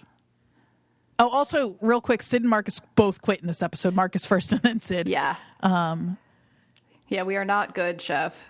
There are so many good one-liners in this episode. Can I have two? Maybe. Not if one of them is mine. Okay, so one is, my lesser of the two is, you're a conceited and condescending ribbon of brine. I think it's a really funny line. It's when they're doing count off before they open, before they know that the digital orders have gone off. Okay. And they're doing the... Carmi is going around and he's like, you know, counting off like beef sandwiches, 75 all day, like stock 30 all day. Yeah. Richie, go fuck yourself. Richie's like 69 all day. Yes. Okay. Just that back and forth. That is a good one. That's a really good one. It's so good. I forgot about it. Neither one of them blink. They don't take a beat. They're just so used to that patter back and forthness. Yeah. No, that was a good one.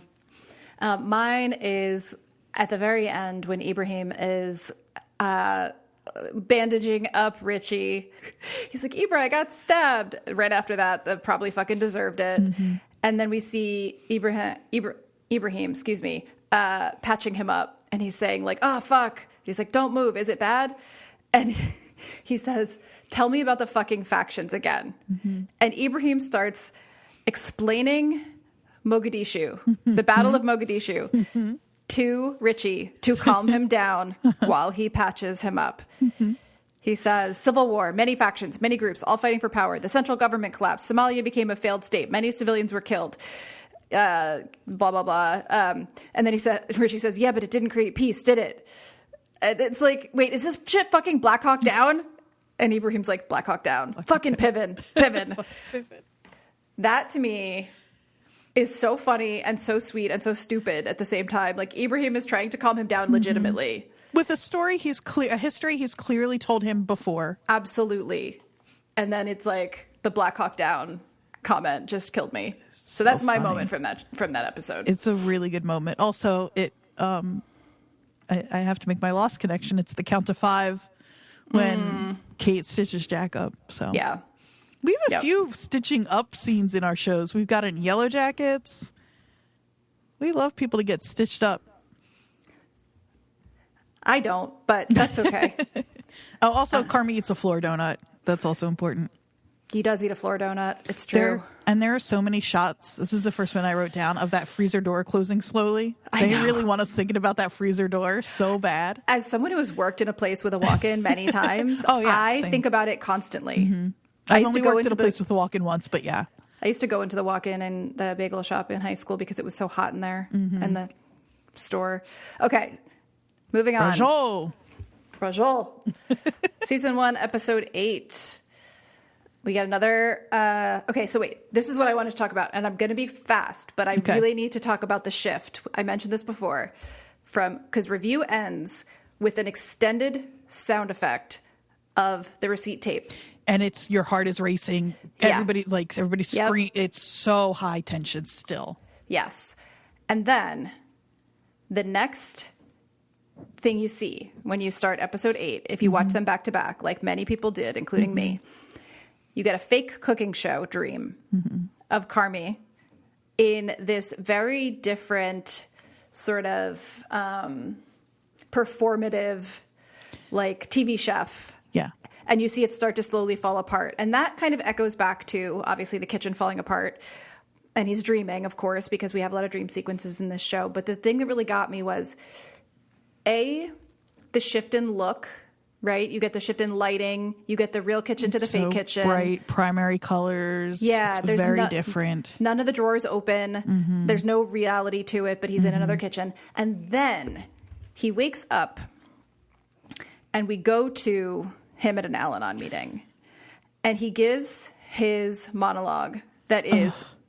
The first time when I watched this show, there's so much good acting in it that Jeremy Allen White in the beginning almost gets overshadowed by it because he's the central focus, but the supporting characters are so rich. It's something that if you weren't confident in your leading actor, you would never do because you wouldn't want them to disappear. But then they give him this moment at the Al-Anon meeting where he's explaining everything about how Michael didn't let him work at the beef and all this stuff. And it's a beautiful monologue. Like, I really, really loved it. But the tone shift from one episode to the next is so dramatic. Yeah. And that scene is so quiet and delicate. Yep. And he gets to work through his stuff and he figures out what's going on his own. And there's no yelling and there's no head to head. It is that close up like we're talking about that is like so close on his face. And it's the two ways that you deal with trauma, right? In the beginning, he's talking to the audience of this fake cooking show in his dream. And he's like, oh, and you guys, this is a cute story. My brother, who was addicted to painkillers, blew his head off on the State Street Bridge. Bam. And then you see him actually processing it in real life in an Al-Anon meeting and talking very gently. Like my brother and I, we would cook together a lot, especially when we were kids. That's when we were closest. Food was always our common ground. My brother could make you feel confident in yourself.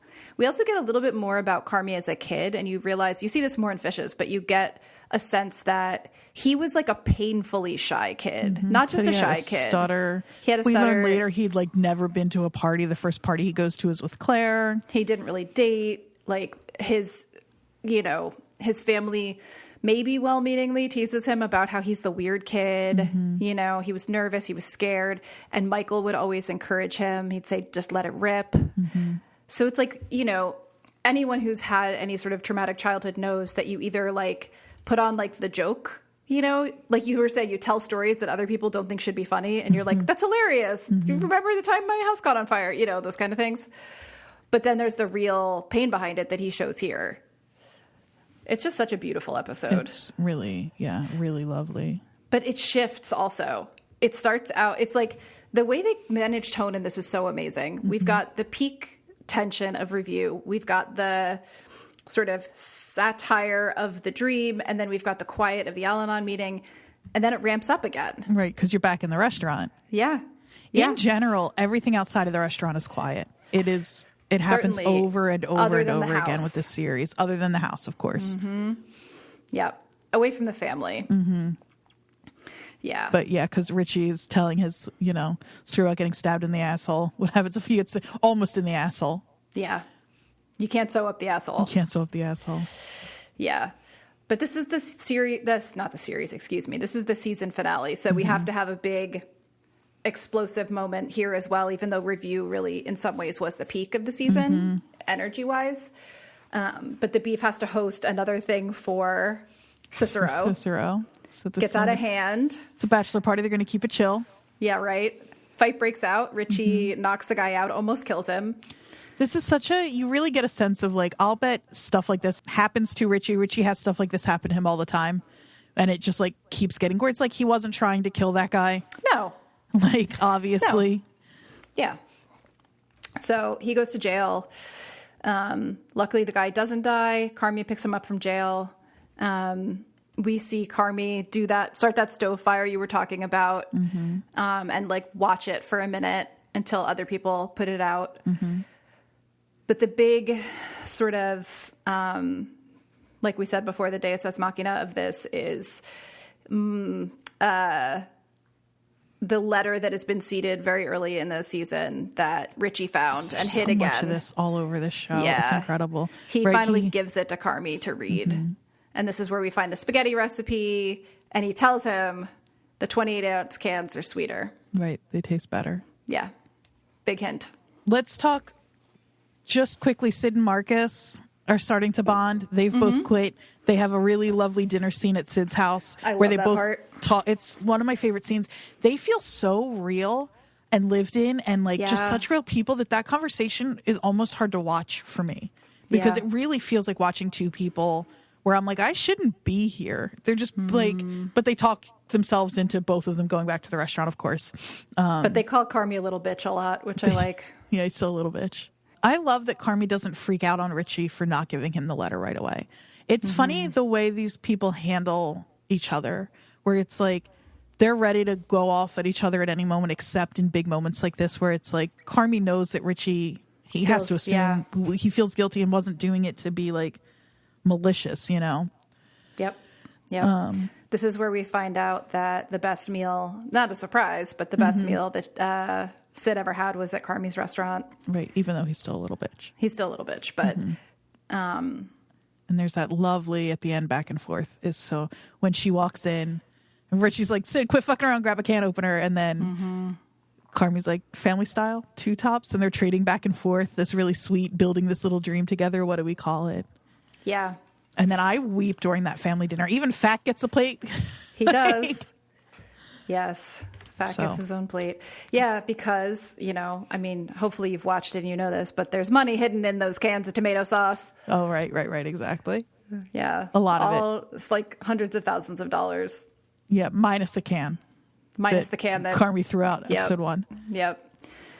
So, and that's our solve from God.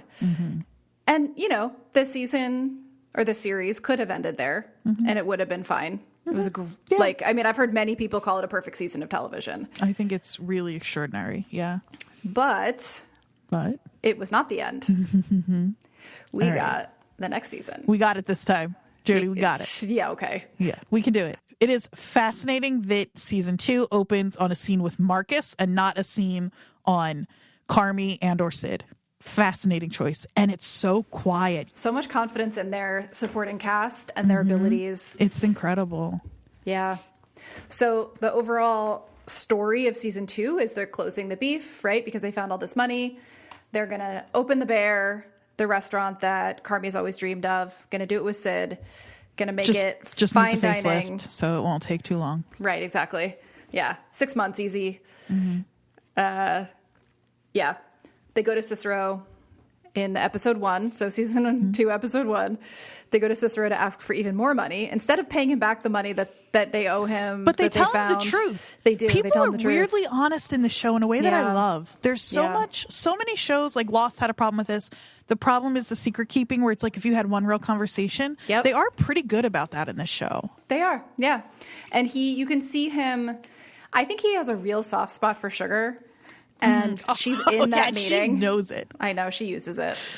But she's in that meeting, and I think she can see, like, when you're looking at the three of them, like, if Richie had been there, no. Right. Because why would you trust him to do anything properly? But those three, I think he sees that they have, they have some sort of idea of reality. Sugar's nauseous. That's how you know she's pregnant. Women are never nauseous on TV unless they're pregnant. Nope. There are no other disorders that could possibly cause that. Sydney asks Sugar to be project manager, and she keeps putting them off about it. But I love that we're starting to see a friendship between Sid and Sugar. Because it pays off later. That omelet scene at the end is perfect. Yep, it pays off. We also see, this is Richie, something in the break. Richie's really trying. He's reading. He's got a list of words he's not allowed to say. He hasn't said the R word or the G word. There's at one point where you think he's going to fly off the handle about something, and he starts to count. Yeah. It's really nice. It's really nice. And this, to me, there's a moment that I didn't really cry again watching most of these. I got a little choked up during Every Fishes. episode makes me cry. Yeah, I was really trying to power through. I think I've got a lot going on. But the one that got me was at the end of this episode when Sydney asks Tina to be her Sue. And we hold on Tina's face. I know, I'm sorry. I'm making Andrea cry. We hold on Tina's face. It's everything. And she doesn't expect it at all. She's like expecting her to be mad that she's leaving early. Yeah. Yeah. And she's like, you'll need a lot of training and all of that stuff. And you can see Tina see the future. Her you can smile. Yeah. Her smile looks like it's going to crack her face open. It's so big. And the same thing happens in the next episode. We're going to keep moving. Go Fast Boats Mojito. Go Fast Boats Mojito. Yes. And there's a Kevin McAllister reference. Yes. That's all. Okay.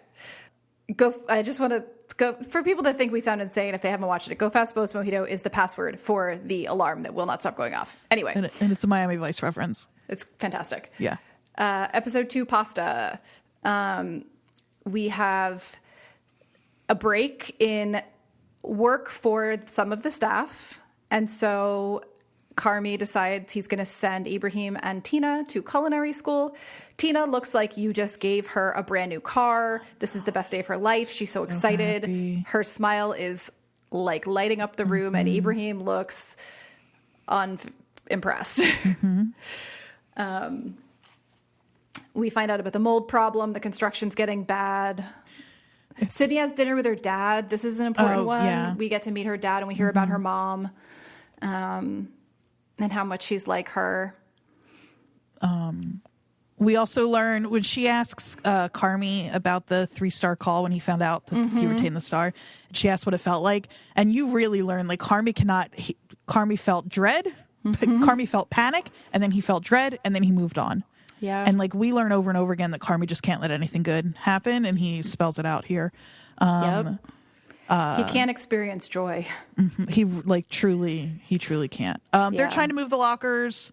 They break Mikey's open, all that's in it. It's a really fun, again, them just all screaming at each other in a fun way. And it's just Mikey's hat, and Carmi gives it to Richie, and it makes me sob. I know. That was a good moment. There's also, speaking of the slapsticky of the show, where Richie is like, if there was mold in the ceiling, it would collapse when I do this, and he does it, and it collapses. Yeah. Apparently, Evan pitched that a bunch of live rats would also fall down with the mold, which would have been so funny, but Disney didn't want to work with live animals, and they own Hulu, so it was on them. Kind of glad they didn't do that, because that's really gross. So fucking funny. Yeah. But the biggest plot point in this episode probably is Claire, which neither of us are too excited about. I know we don't have time to dive into it. I just think they didn't. It's so weird. The show, I'm so confused about it because the show's so good. Everybody feels so real. She is full on manic pixie dream girl. She says that she likes driving because she likes the risk of it. Like, she shows up out of nowhere and is so overconfident and is immediately like getting in the way and mixing things up, and she's going to teach him how to have fun. It's really strange. I don't really know what goes on there. I know. And I think my sort of justification that I tried to give for it was that we're seeing her as Carmi sees her, which is this magical, like, you know, sort of flattened person who's not in his actual world, so doesn't have 3 dimensions. She's like an aspirational idea. You know, I like that. She also gets the close-up treatment. That's so funny. Oh, you're making me feel so much better about it. I'll be interested to see what happens with her in season 3, because she's shot like they're in a rom-com all the time. She's always like framed in a cute little window or like looking up at him. Yeah. That's so funny. Thank you so much for that. I feel so much welcome. Better because that is, And she's like magically like, you know, just right back in it with him. I do think that they thought that they were doing something by making her a doctor. That like they were giving her some gravitas. Right. She's not just like an artist or like a professional roller derby lead person. Yeah, she works in the ER. They were trying to like give her some seriousness, but they didn't give her any other aspects. So the big thing for me in this episode is the little bit of ASL, the sorry ASL. Yeah. Just like the only thing this show could do to be better for me is to actually be set in Jersey. And it's like, I don't think I've talked about this here, but I studied for years and years to be, I was almost a sign language interpreter. Yeah. So that little sorry is really talking to my heart. It's very sweet. And that comes back a bunch later on too. That's really nice. So, and it's more of Sid and Carmi's shared little language. Yeah. And one of my favorite parts, we keep skipping this. My favorite part of that episode was Sydney's face when she sees Carmi's apartment. It's really good. It's like she's walked into a serial killer's lair. You see the just, oh no, running across her head. Yeah. Episode 3, Sunday, is one I wanted to talk about, specifically because of the montage. This show, and I do not claim to be a film expert, and so I'm talking out of my ass here, but this show uses montage differently than most shows I've seen. The thing that's interesting about the way this uses montage to me is that normally montage is used to either speed up the plot, right?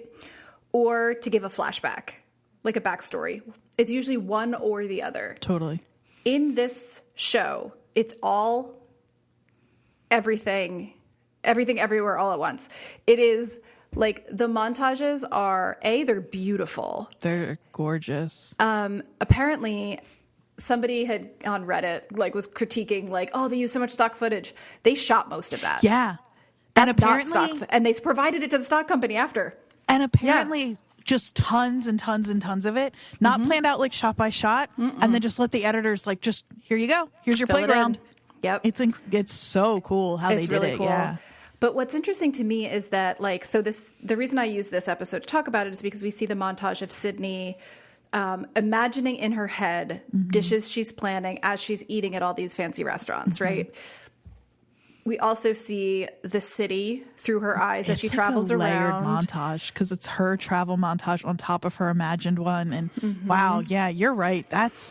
But we also, in these montages, it's not just a flashback to childhood or this other thing or this other thing. It's all of it. And so we also see images of Sydney as a kid.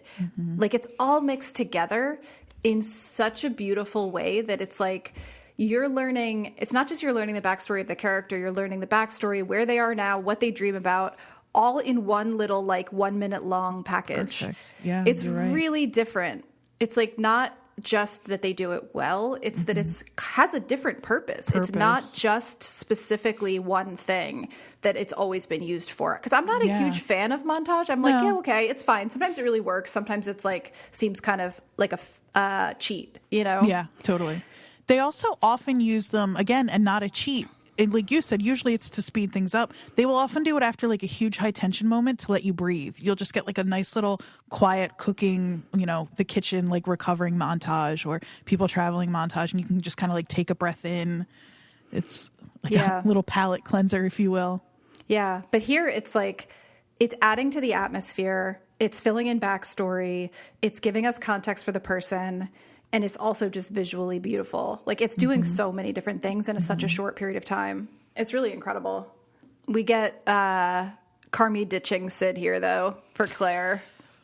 Such a rom-com thing. It's so dumb. It's so unnecessary. I also don't know that. Yeah, exactly. I don't think he would do it. No. I mean, I know that he has always held a candle for Claire, but the idea that he's in the middle of menu planning and he's I'll go help you carry things. I don't know. Yeah, I just don't. I don't know if I buy it. I don't think I buy it, but yeah. But again. But we're getting some tension between Sid and Carmi in terms of she is hearing from all the people at the restaurant she's going to, like, make sure what's the profit share, like what, and she's realizing she's not as smart about this as she thought she was being. Like, has been reassuring her dad, like, this is going to, we're going to do this. We know the risks, blah, blah, blah. And he's like, do you trust him? We're getting this, like, sort of tension between their really strong partnership when it comes to food. Right. And how bad they both are at business. Exactly. Yeah. They're really terrible it's at it. And it's like a mounting kind of stress where you're sort of waiting, like. Yeah. You're waiting for the break, which is coming. Season 2, episode 4. This is my other one. Honeydew. Marcus goes to Copenhagen. Oh, so beautiful. So lovely. And this show just lets it be. It's really interesting. It's the only episode that has a different director. Rami. And it's Rami. Yeah, it's Rami. And it's because they just, production-wise, with apparently how quick this show works, they didn't have, like, time to go shoot in Copenhagen, but they wanted to shoot on location, and so they just pulled in a different director, and Rami was their first choice. And it's, thank God for it, because because they also could have sent a crew out and just, like, shot some exteriors, and then only shown, like, they could have cheated, and they didn't, and it's so Marcus much better in for that it. Place, oh my God! I think it's important too that he's left his mom at home, who he cares for. So it's not like it's an easy decision for him to go. It's not that it's all wonderful and beautiful. It's a strain, but it's also something that's so important to him. Right. We meet Luca, who's such a charmer. Yeah, I love their conversations. This episode is really everything to me. Marcus is tasked with coming up 3 really great desserts. Also, that's like what he's kind of doing out there. Copenhagen is so quiet. It's so peaceful. He's literally on a houseboat. With an imaginary cat. There's a lot of stuff where you're sort of waiting for something to happen in Copenhagen. There's the Coco, where you're like, is he going to accidentally kill somebody's cat? There's that bike scene at the end that we'll talk about. That's really what I want to kind of focus on, because I have some interesting stuff about that. Okay. But it's just mostly just Marcus here learning, getting a reprieve. It's so funny. Anytime, it happens a lot throughout this series, anytime somebody is away from the restaurant and it's quiet, like it often is, they'll get a phone call and it is chaos at the restaurant. And that intrusion into this quiet is so stark. And it happens a couple of times for Marcus. He has a really sweet phone call with Sid. Yeah. He talks about how he feels guilty that he's not there. And she was like, no, you need to not be here. You need to be. Yeah. I really love in the episode before, actually, she's the one who suggests that Marcus go to Copenhagen. And Carmi agrees immediately. Yeah. Like, he's like, yep, absolutely. That's the move. I think that's really, I just love how supportive they are of their staff.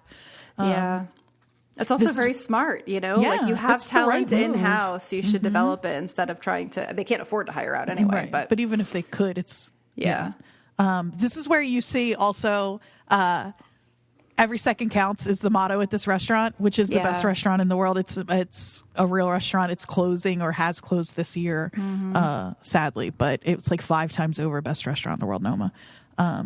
And Luca tells Marcus a story about his competition being this other guy and realizing he could never be the best. It's obviously Carmen. He doesn't say it's Carmen. Yeah, it's implied. It's so definitely him, especially because Carmen gave the speech before about how he always saw other people coming in as competition and he would just make sure that he was better than them. And he also mentions an imaginary cat and living on a boat later on in Fishes.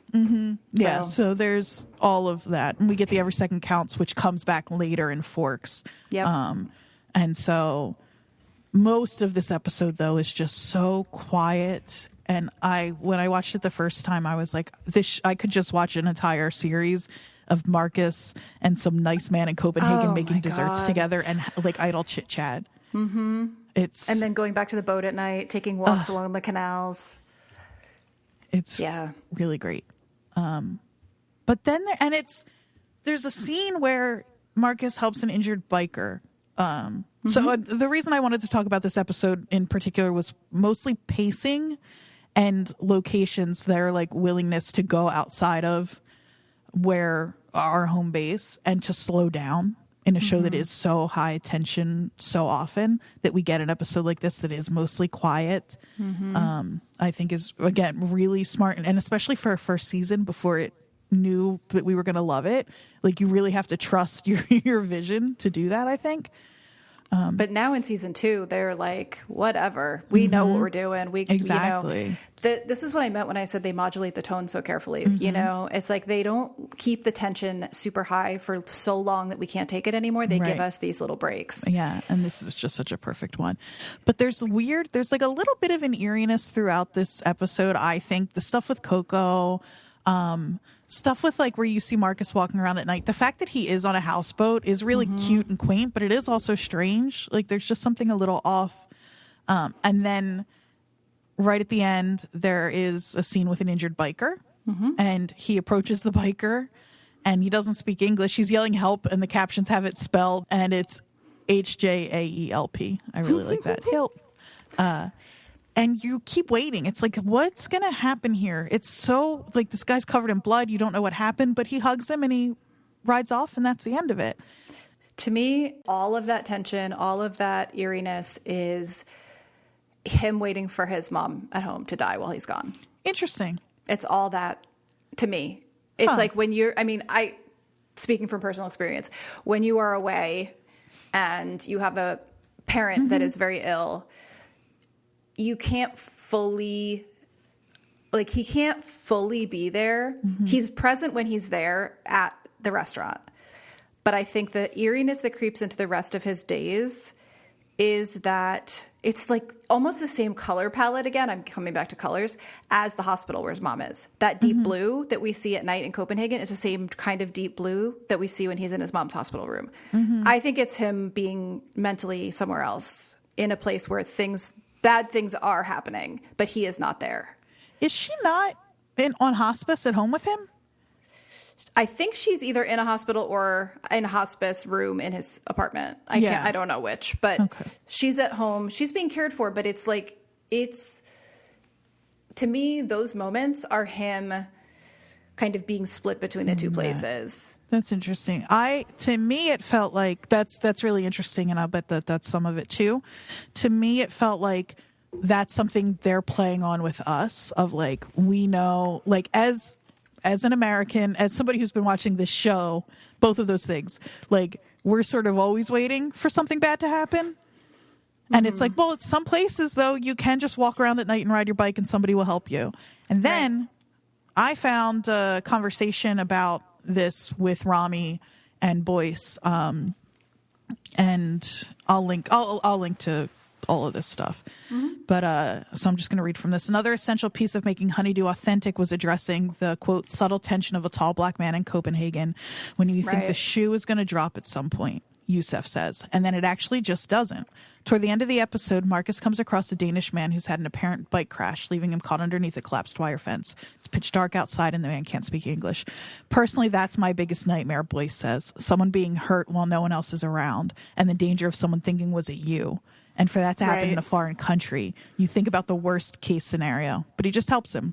Marcus lifts the fence and saves the man, who stands up, wraps him in a wordless hug, and bikes away. It was like a reward for the nonverbal communication that he's used to with his mom, Boyce says, being able to help a person and receive love from this person. A very weird drunk dude, but still.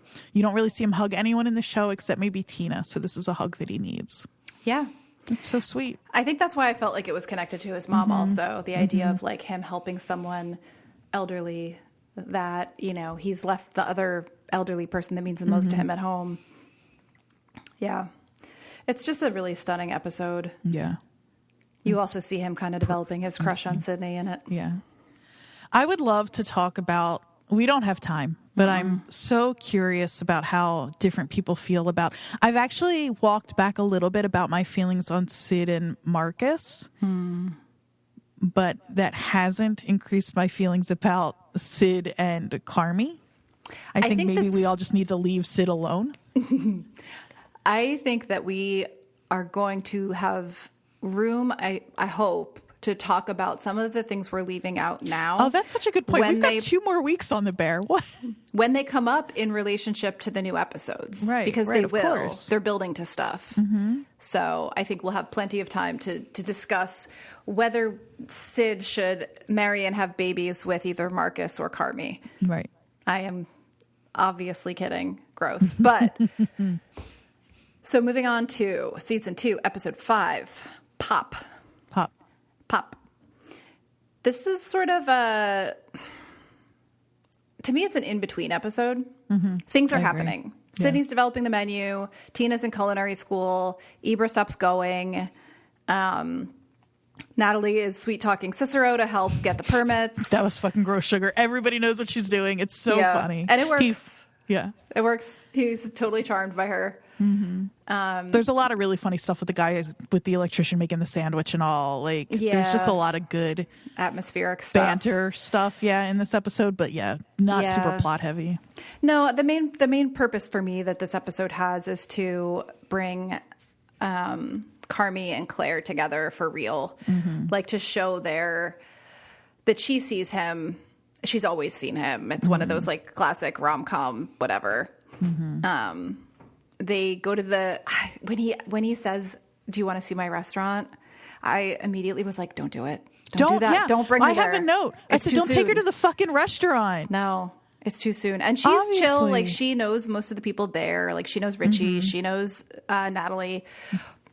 And she doesn't seem fazed by it. But at the same time, it's like the thing that freaks him out at the end of the season, I think, is that he sees how different his world is and how he can't ever escape it. And he's already trying to bring her into it. It's like, dude, this isn't going to work. And it drives me nuts in the finale that she feels like she can just walk back into the kitchen. But he, like a vampire, he did invite her in episode 5. So she's been back there before. It's true. You learn that Sid doesn't know about Claire, like that whole thing. Yeah. I think a lot of this is obviously why people feel like the show wants you to be rooting for Sid and Carm to get together, even though I don't feel like that's what Sid's... No, there might be a part of Sid that's a little, but I don't think so. No, her real problem is that he is keeping things from her, or not keeping things from her. I'm sorry, not thinking that it's important to share them with her, because he doesn't see her as an equal partner, even though they are supposed to be equal partners, and that's where the tension is really coming from. Yeah. And we get Richie being real Richie in this episode. Oh, he's not like this because he's in Van Halen. He's in Van Halen because he's like this. Yeah, he's so Richie. Yeah. And this is when we finally get the replacements. There's a bunch of replacements talk I really like. And Carmi and Claire kiss. Woohoo. Yeah, great. Tina. Tina's the star in this episode. She goes to that party with all those young people, and then she sings that karaoke song, and it's beautiful. And it's great. It's really, really good. That's shot in a real bar called Alice's. I've only been to one other bar in Chicago called The Hideout, and it looks like Alice's. And my roommate and I were watching together, and they said that they thought it was a different Chicago bar that looked like Alice's. I don't remember the name of it. So apparently every bar in Chicago looks like that, which I kind of like. I've been to a couple bars in Chicago, and they look just like that. There we go. This was a very different karaoke than the one I experienced last night. We don't need to talk about that. So, fishes. I'm not going to go too far into this because this episode could have been our entire conversation. This is 5 years before the bear opens. Carmi comes back from Copenhagen for Christmas with his family. We get some real Michael time in this episode. This is where I talked about how we see the close-up on Michael's face when Carmi is showing him the drawing of the restaurant. To me, this episode is both a bottle episode that isn't necessary for the current plot of the bear, and also this episode is everything. It explains everything. We meet his mom. We meet his mom, who is an alcoholic and pretty narcissistic and very ill and very drunk. We meet Lee. Her on-again, off-again boyfriend, played by, oh God, I lost his name. Odenkirk. Jesus. Bob Odenkirk. This is another episode. This is the longest episode, I believe, of the series. It's about an hour long. It escalates just like the review does, but for a lot longer and with a lot more emotional chaos. It's really, It's very hard to watch in some ways. Really hard. I skipped it this time. Yeah, it's a lot. But the thing I wanted to just briefly mention when talking about it is the use in this show of guest stars. Mm-hmm. So I don't have a ton to say about this, but I do think that it was commented on a lot, especially in season 2. They got huge guest stars. I mean, Jamie Lee Curtis. Yeah. She said she watched season 1, heard Donna was mentioned, and said, that's going to be me. Yeah. Yeah. And so this episode is the most guest star heavy, obviously, because we're bringing the whole family together. But we've got Sarah Paulson, we've got John Mulaney, we've got Bob Odenkirk, we've got Jamie Lee Curtis. I'm sure there are others that I'm not remembering. Gillian Jacobs, yeah. But the reason that I think this is interesting in terms of the guest stars is like it can really take you out of a show if suddenly you're throwing in a bunch of new people and all at once. Also, I think in some cases it's more successful than others in this episode specifically. I mean, Jamie Lee Curtis is incredible in this. I do feel like maybe I hate saying this because she's so good, but I don't know that she fits the vibe of the family in the way that I expected their mother to be. Like the way she's written does, but she's Jamie Lee Curtis, and it's hard to get away from the Jamie Lee Curtis. What's funny is I think we talked a little bit before we started recording. I feel the opposite. I think I like kind of forget that I'm watching Jamie Lee. I feel the way about it sounds like you feel the way about Jamie that I feel about Mulaney, but they're written so well that it's kind of fine. Yeah, and I'm also wondering is fit the vibe. Were you anticipating more of a like Carmela Soprano?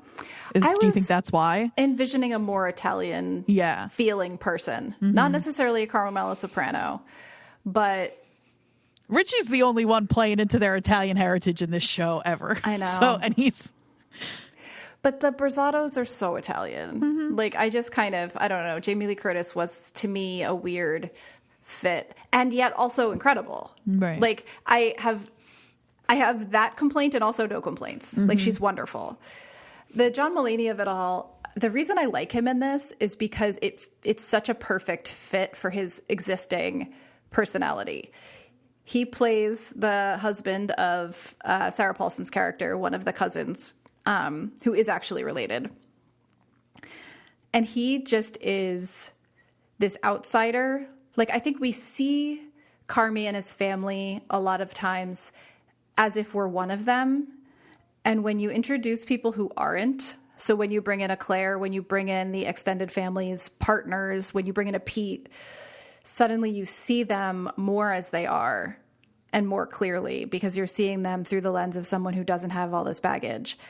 And so Mulaney is just such a outsider, but also like he gets it. He knows his role. Like they're insulting his clothing. He's like, yep. You know, he has no offense, no ego in it at all. He knows his life is good. He is happy to be with his wife. He goes there clearly once a year, finds it very entertaining. He like gives the Fac's brother like $500 with the caveat that they call him with updates on the baseball cards that they buy with it because he's like, this is going to be so worth it entertainment wise for me. So yeah, it's to me, the guest stars in this episode are mostly positive. It's just a lot of it. It's a lot of it. A lot of big names. I love also the fact that this episode ends, right, with Donna crashing her car into the house. But right before that... An obvious homage to Dawson's Creek when Audrey does the same thing. Sure, yeah, obviously. That's what it is. Yeah, naturally. But right before that, Michael is throwing forks at Lee. And then the next episode is called Forks. It's called Forks. And it's a very different fork-based experience. The best line in Fishes is when Mulaney is giving his grace, and it's really sweet and honest and sincere. And in the middle of it, he goes, "Is he still holding the fork?" And then he keeps moving on. It's very good. Anyway, and then it's Forks. I just wanted to use this episode really to talk about character development because every character in this show has their own little arc, obviously. But what I like about it is that it's a more realistic transformation than the sort of overly dramatic, transformations of characters in some shows that are meant to just be like almost magical, satisfying, whatever. Because you could look at this episode where Richie is sent to an upscale dining restaurant, to Ever to stage for a week. And he's like super skeptical. He comes in, he has to clean forks for like ever. But eventually he sees that this incredibly pristine, like almost sterile place that he's made fun of forever, this like upscale, like fine dining vibe, is actually, at least in this case, all about service. Right. And that all of this work is done for the experience of the customer. He sees them comp like a teacher and his wife who have been dying to go there forever. And he sees them basically be like, they're not paying a cent.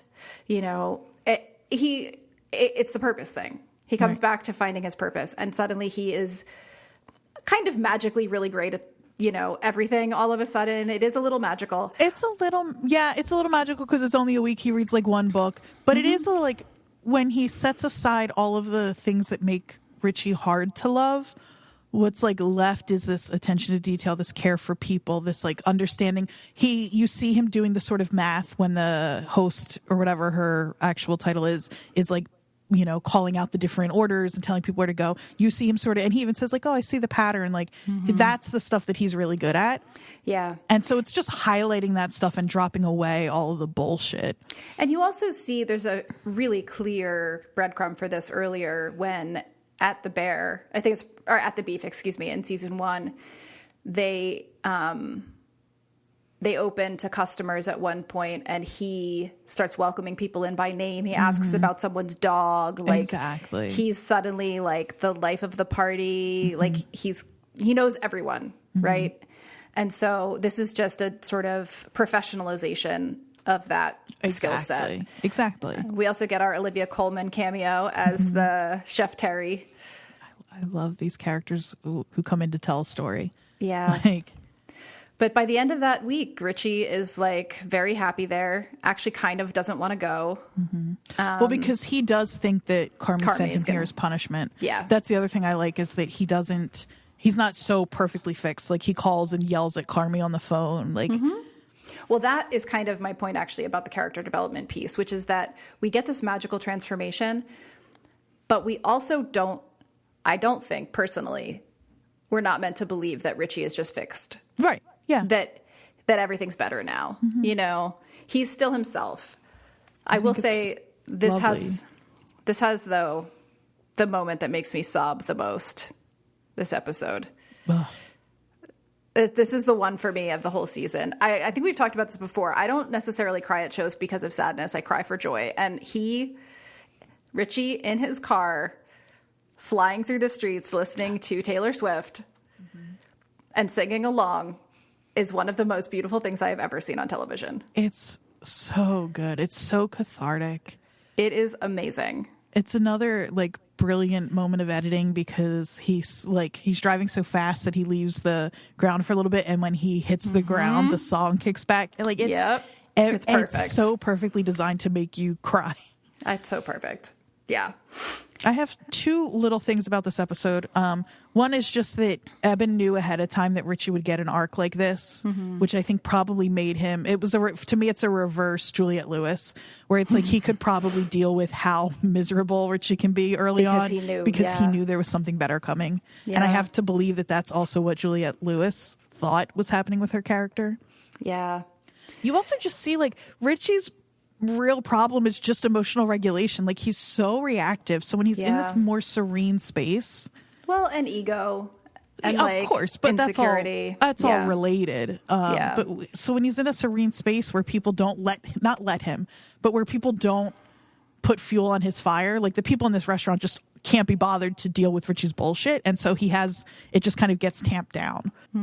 8, 9, and 10 move fast. Yeah.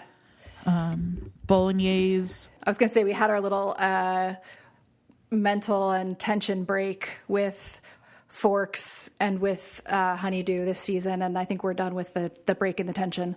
Yeah, because now we're like 3 weeks to open or something like that. Well, episode 8 picks up 10 days before opening. Oh, Jesus. And they still haven't passed the fire suppression test. Fire suppression test is like the big deal. This episode 8 is a lot of Claire and Carmy trying to figure out what their relationship is. Claire, they have like a conversation in his kitchen where he's like, this is really great. I really like you, but I'm waiting for the other shoe to drop. She says, let me tell you a secret. Nobody's keeping track of shoes. My least favorite Claire moment happens here. He says, you're very, very beautiful. And she shakes her head no. I'm just like, don't be. Yeah. Like, come on, guys. We don't need to do that. It's but really. She's a manic pixie dream girl. She doesn't know how great she is. Doesn't know she's beautiful. She needs him to tell her. Exactly. And then we get Ibra comes back, and he and Tina have just a lovely conversation about like kind of, having to change with the times, but yeah. And he says he was looking for some old mean so and so named Tina. And they go back and forth about how there are too many old bitches. But he's going to come work the takeout window. Yep. Is what it seems. Marcus comes back with his desserts. With his very sweet desserts. They're not that sweet. They're probably well balanced, I'll bet. There are two things: fire suppression, and we also, I think, learn in this episode that because when does Cicero fix? Now I'm a little lost because these three are a lot. It doesn't matter. The fire suppression is a big thing. We also learn in this episode that the walk-in handle has not been fixed. And it keeps coming up. It keeps coming up. Yep. It's been coming up since the beginning, too. That's one of the things they breadcrumbed from Richie wears on. suits now. Yeah. Yep. He's starting to take on more responsibility. Carmy decides he's going to reclaim cannolis. Because he used to associate them with his fucked up family. Sid refers to I think it's Sid, refers to Claire as Carmy's girlfriend. And he's like, girlfriend, you think? Which is like I think it's really cute and kind of like that Sid isn't being. Again, I don't get romantic jealousy feelings from Sid here. Sid, I think like the way she sort of says it and the way he plays off of it, where he's like, you think, is like, Claire isn't the problem. Right. Like how Carmy's dealing with it is. And I don't get the feeling, even when Sid gets like a little weird and has to apologize for it. Like, I just think it's, like you said, it's more about what's taking Carmy away from this partnership they're supposed to have. Yeah, she sees that he tends to drop the ball when Claire's around and isn't really good at keeping both things going at the same time. Exactly. I would be frustrated too. Richie apologizes in this episode to Sid, which is huge for me. Yeah. Oh, this is the best line. No Gavones at Friends and Family is in this episode. And Carmy makes Claire dinner, which, yay. Right. Romance. Exactly. Tina's got new pots and pans. It's another kind of it's moving in-betweener plot movie episode. Fack figures out, the end of this is another perfect montage. Fack figures out that when Mikey turned off, because they have not been able to get this fire suppression test to work, that when Mikey tried to burn the building down, or thought about it anyway, he probably overrode the fire suppression system. So Fack is able to fix it just in time for the inspector. And then it's a countdown. The show loves a countdown. They sure do. Making sure that this balloon, if it pops, if it fills up at all, or, but specifically if it pops, then they fail. And we get a montage while the man is counting down, and we see the balloon of what everyone's thinking about as they're watching this test happen. And it's perfect. Like, Richie is just thinking about his daughter because that's really what his biggest concern is. Yeah. Now I don't remember off the top of my head, but I think Carmy gets a little bit more of a wide-ranging flash, but I know Claire's in there. Marcus is obviously thinking about his mother. Like, there's lots of different, but it's just so beautifully done. It's exactly like you said, where you're seeing some stuff from the past, you're seeing them in the present, you're getting the countdown, and it doesn't pop. They did it. They passed. They're a restaurant. Yep. And then he goes and makes Claire dinner, and that's how it ends. Yep. No Gavones at Friends and Family is obviously the line for that one. 100%. Because Francie Fack wants to come. And that's, Shug says, like, she can go fuck. I love how they just all randomly hate this one member of the Fack family that's never really explained. It's the thing that happened. It's the thing. Again, it's like I said early on with dogs, enemy. there's so much family stuff. Yep. We get Omelet next. I know. This is every episode is perfect, but this is another really good one. Season 2, episode 9. Penultimate. Yep. And this is like really a character development one. Like, I mean, they all are, but specifically Sid and Natalie and their bond. So they're getting ready for the soft opening for friends and family. Sid is trying to impress her dad because he's coming, and her dad has been skeptical about whether this is a good business to even be in. He supports her and loves her and thinks she's great, but also is just worried about her choice. It's a tough conversation because you get it. You totally get it. Yeah, especially, I've spent a lot of time with these people. I don't blame blame anybody. They've made it very clear throughout the 2 seasons that this business is not, they're not romanticizing it at all. In fact, it's probably the opposite, but they're making it very clear that this is like, even if this is an amazing restaurant, it still could close in 6 months. Exactly. And might very well. There's something interesting here. Carmi has a panic attack.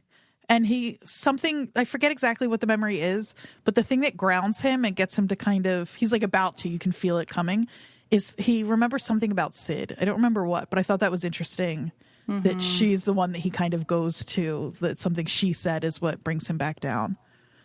Right. Yeah. I mean, they're really starting to become, regardless of what you think in terms of the relationship and the romanticism in it, like they're definitely starting to become more partners and closer to each other. Yeah. And we learned that Suge invited their mom to friends and family, which is such a traumatized child behavior thing to do because it's so the wrong move. It's crazy. It's crazy that she did it, but she had to. Honestly, it's like a self-harm thing because she has to know that mom's not showing up. But, well, in Fishes, we see Mikey and Carmi being like, stop asking her how she is. And she's like, I wish I could. I don't know how to stop. And she's trying to fix everything. And she, part of her is like, if she shows up, that means our family's okay. Which is really sad and understandable. But also so delusional. Yeah. Well, because Suge says, Suge tells Carmi after. And she says, I don't want you to freak out if you see her. And he says, I don't want you to freak out if you don't. Which is like, yep. There it is. Yep. Sid and Carmi have a good heart-to-heart. Under a table? The table. Well, this is before. There are two heart-to-hearts. There's two, They have a little heart-to-heart at the beginning where she's like, she says, I need your focus like you need mine. Carmi asks about Sid's mom, and this is how he finds out that she's dead. And he's like, fuck, I feel like I probably should have known that. Yeah. Yeah, man. If you were aware of anyone else. Yeah, exactly. Richie's really sweet. He's like showing Sugar the plans for the next 2 weeks, and just the fact that he gives his chair up right away. Like, that's what I mean. Like, Richie is fundamentally good. He's just got a lot of baggage. Yeah. We see Marcus's desserts, including the Mom's I have to say the names: Mom's Honey Bun, the Copenhagen Sundae, Sydney's Donut, and the Michael. Which is the crazy cannoli. Yeah, the savory cannoli. It's very silly. Yep. Jimmy tells a story. Carmi tells him that he's got a girlfriend, or he's seeing someone. I don't think he uses the word girlfriend yet. I don't remember.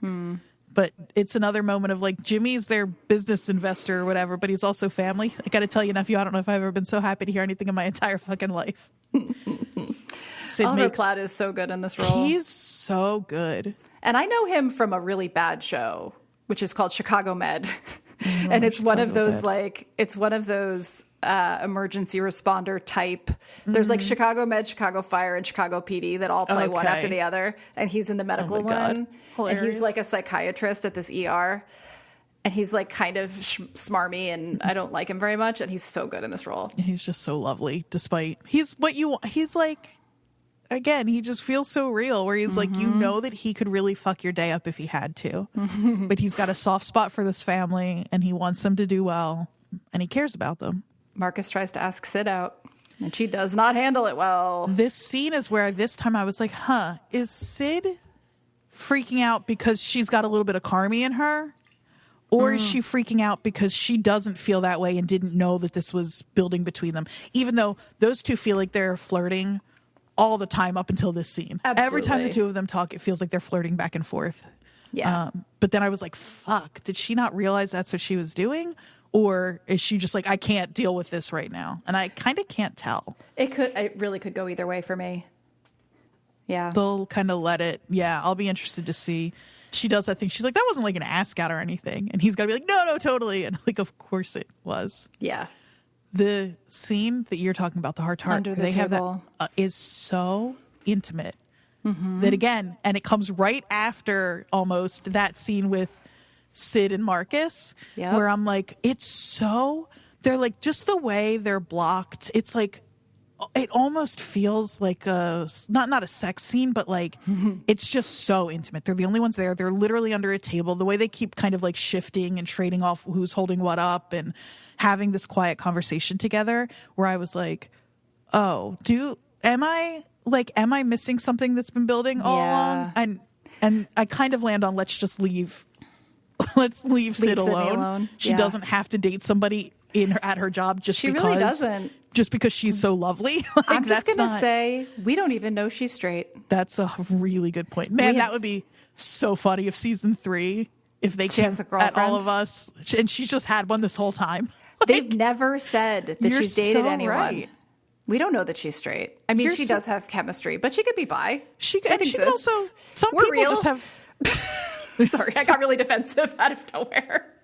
We exist.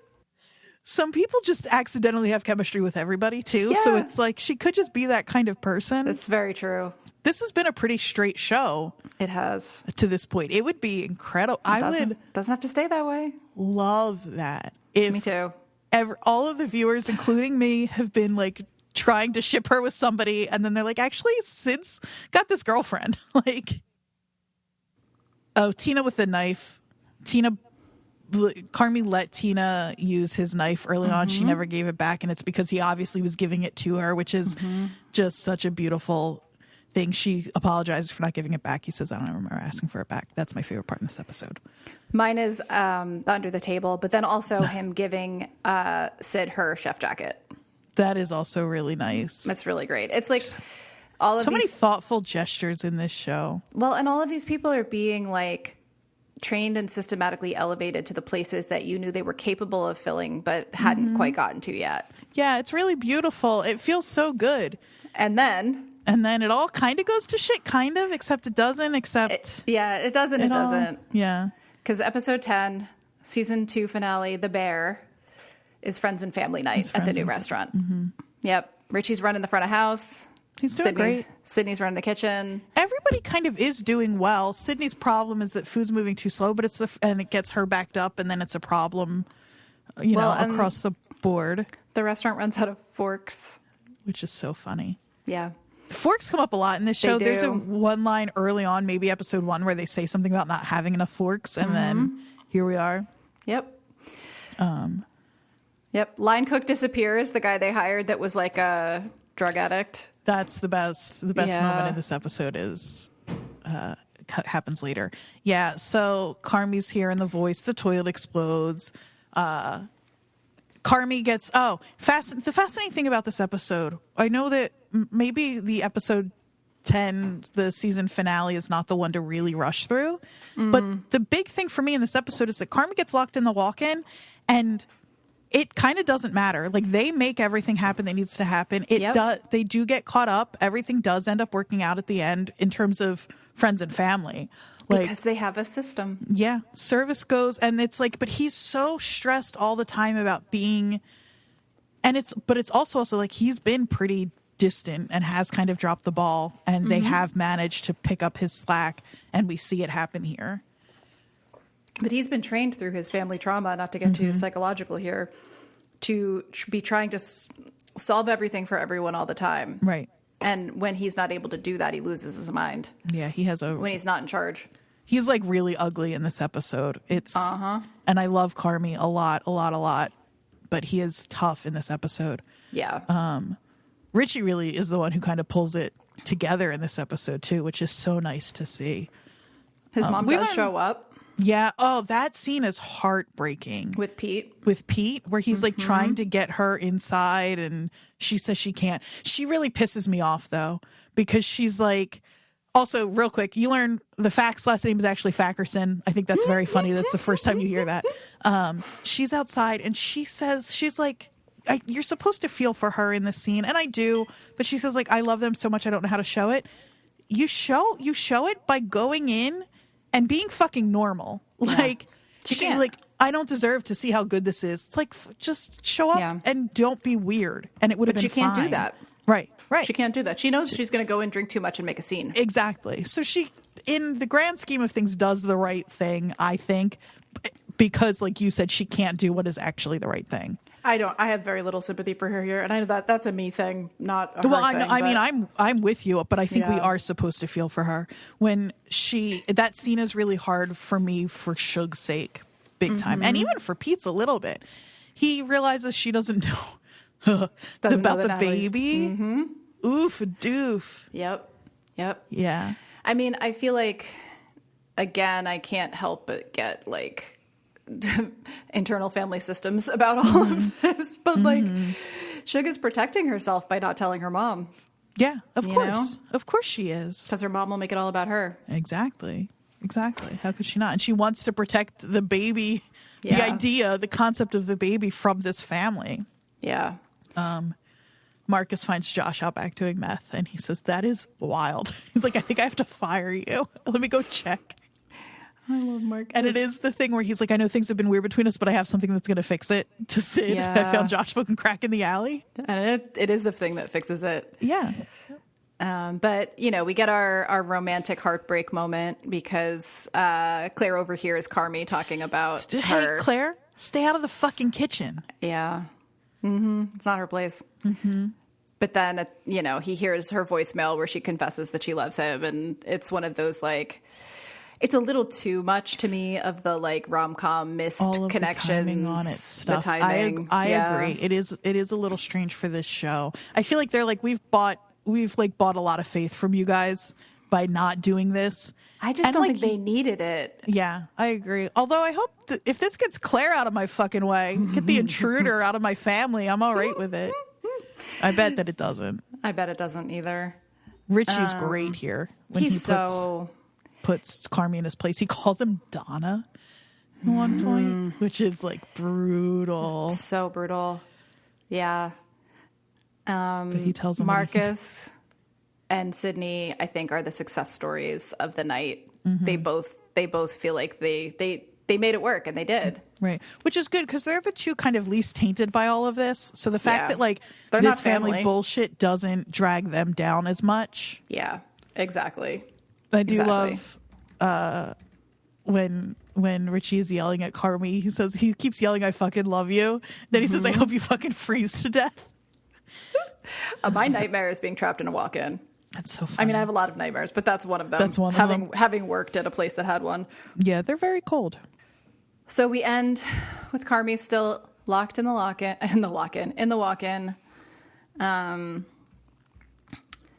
And it's a tough note to end on. Well, and then we get Sydney and her dad. He says, baby, are you okay? And she's like, oh, I'm sorry. Yeah, I'm good. Sorry, blah, blah, blah. And he's like, I knew you were busy. I was trying not to bother you. And she asks, how was the food? And he says, incredible, absolutely incredible.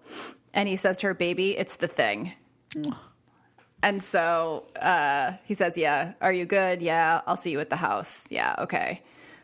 I love you, chef. And it's just like, we do get that nice moment where her dad really sees that what she's doing, even if it closes in 6 months, it doesn't matter. Like, this is the thing. This is what she loves. It's worth it. Needs to be putting herself into, exactly. And that she's great at it. You know, that it's really not nice. just that she's a cook, but like that she could be really great. That's the show. That's the show. So I just want to do a quick little preview, very quick, for next. What's coming next? So season 3, episode 1. We'll just talk about briefly. Called Tomorrow. Oh, nice. Directed by Christopher Storer, written by Christopher Storer and Maddie Matheson. Oh, I love that. He gets a writing credit on the That's first step. fun. Cool. Yeah. But yeah, so we get all of it, on the 27th. That's right. Which is So very, that'll very be soon. 24th. We come out on Wednesday. That comes out tomorrow. on, Thursday.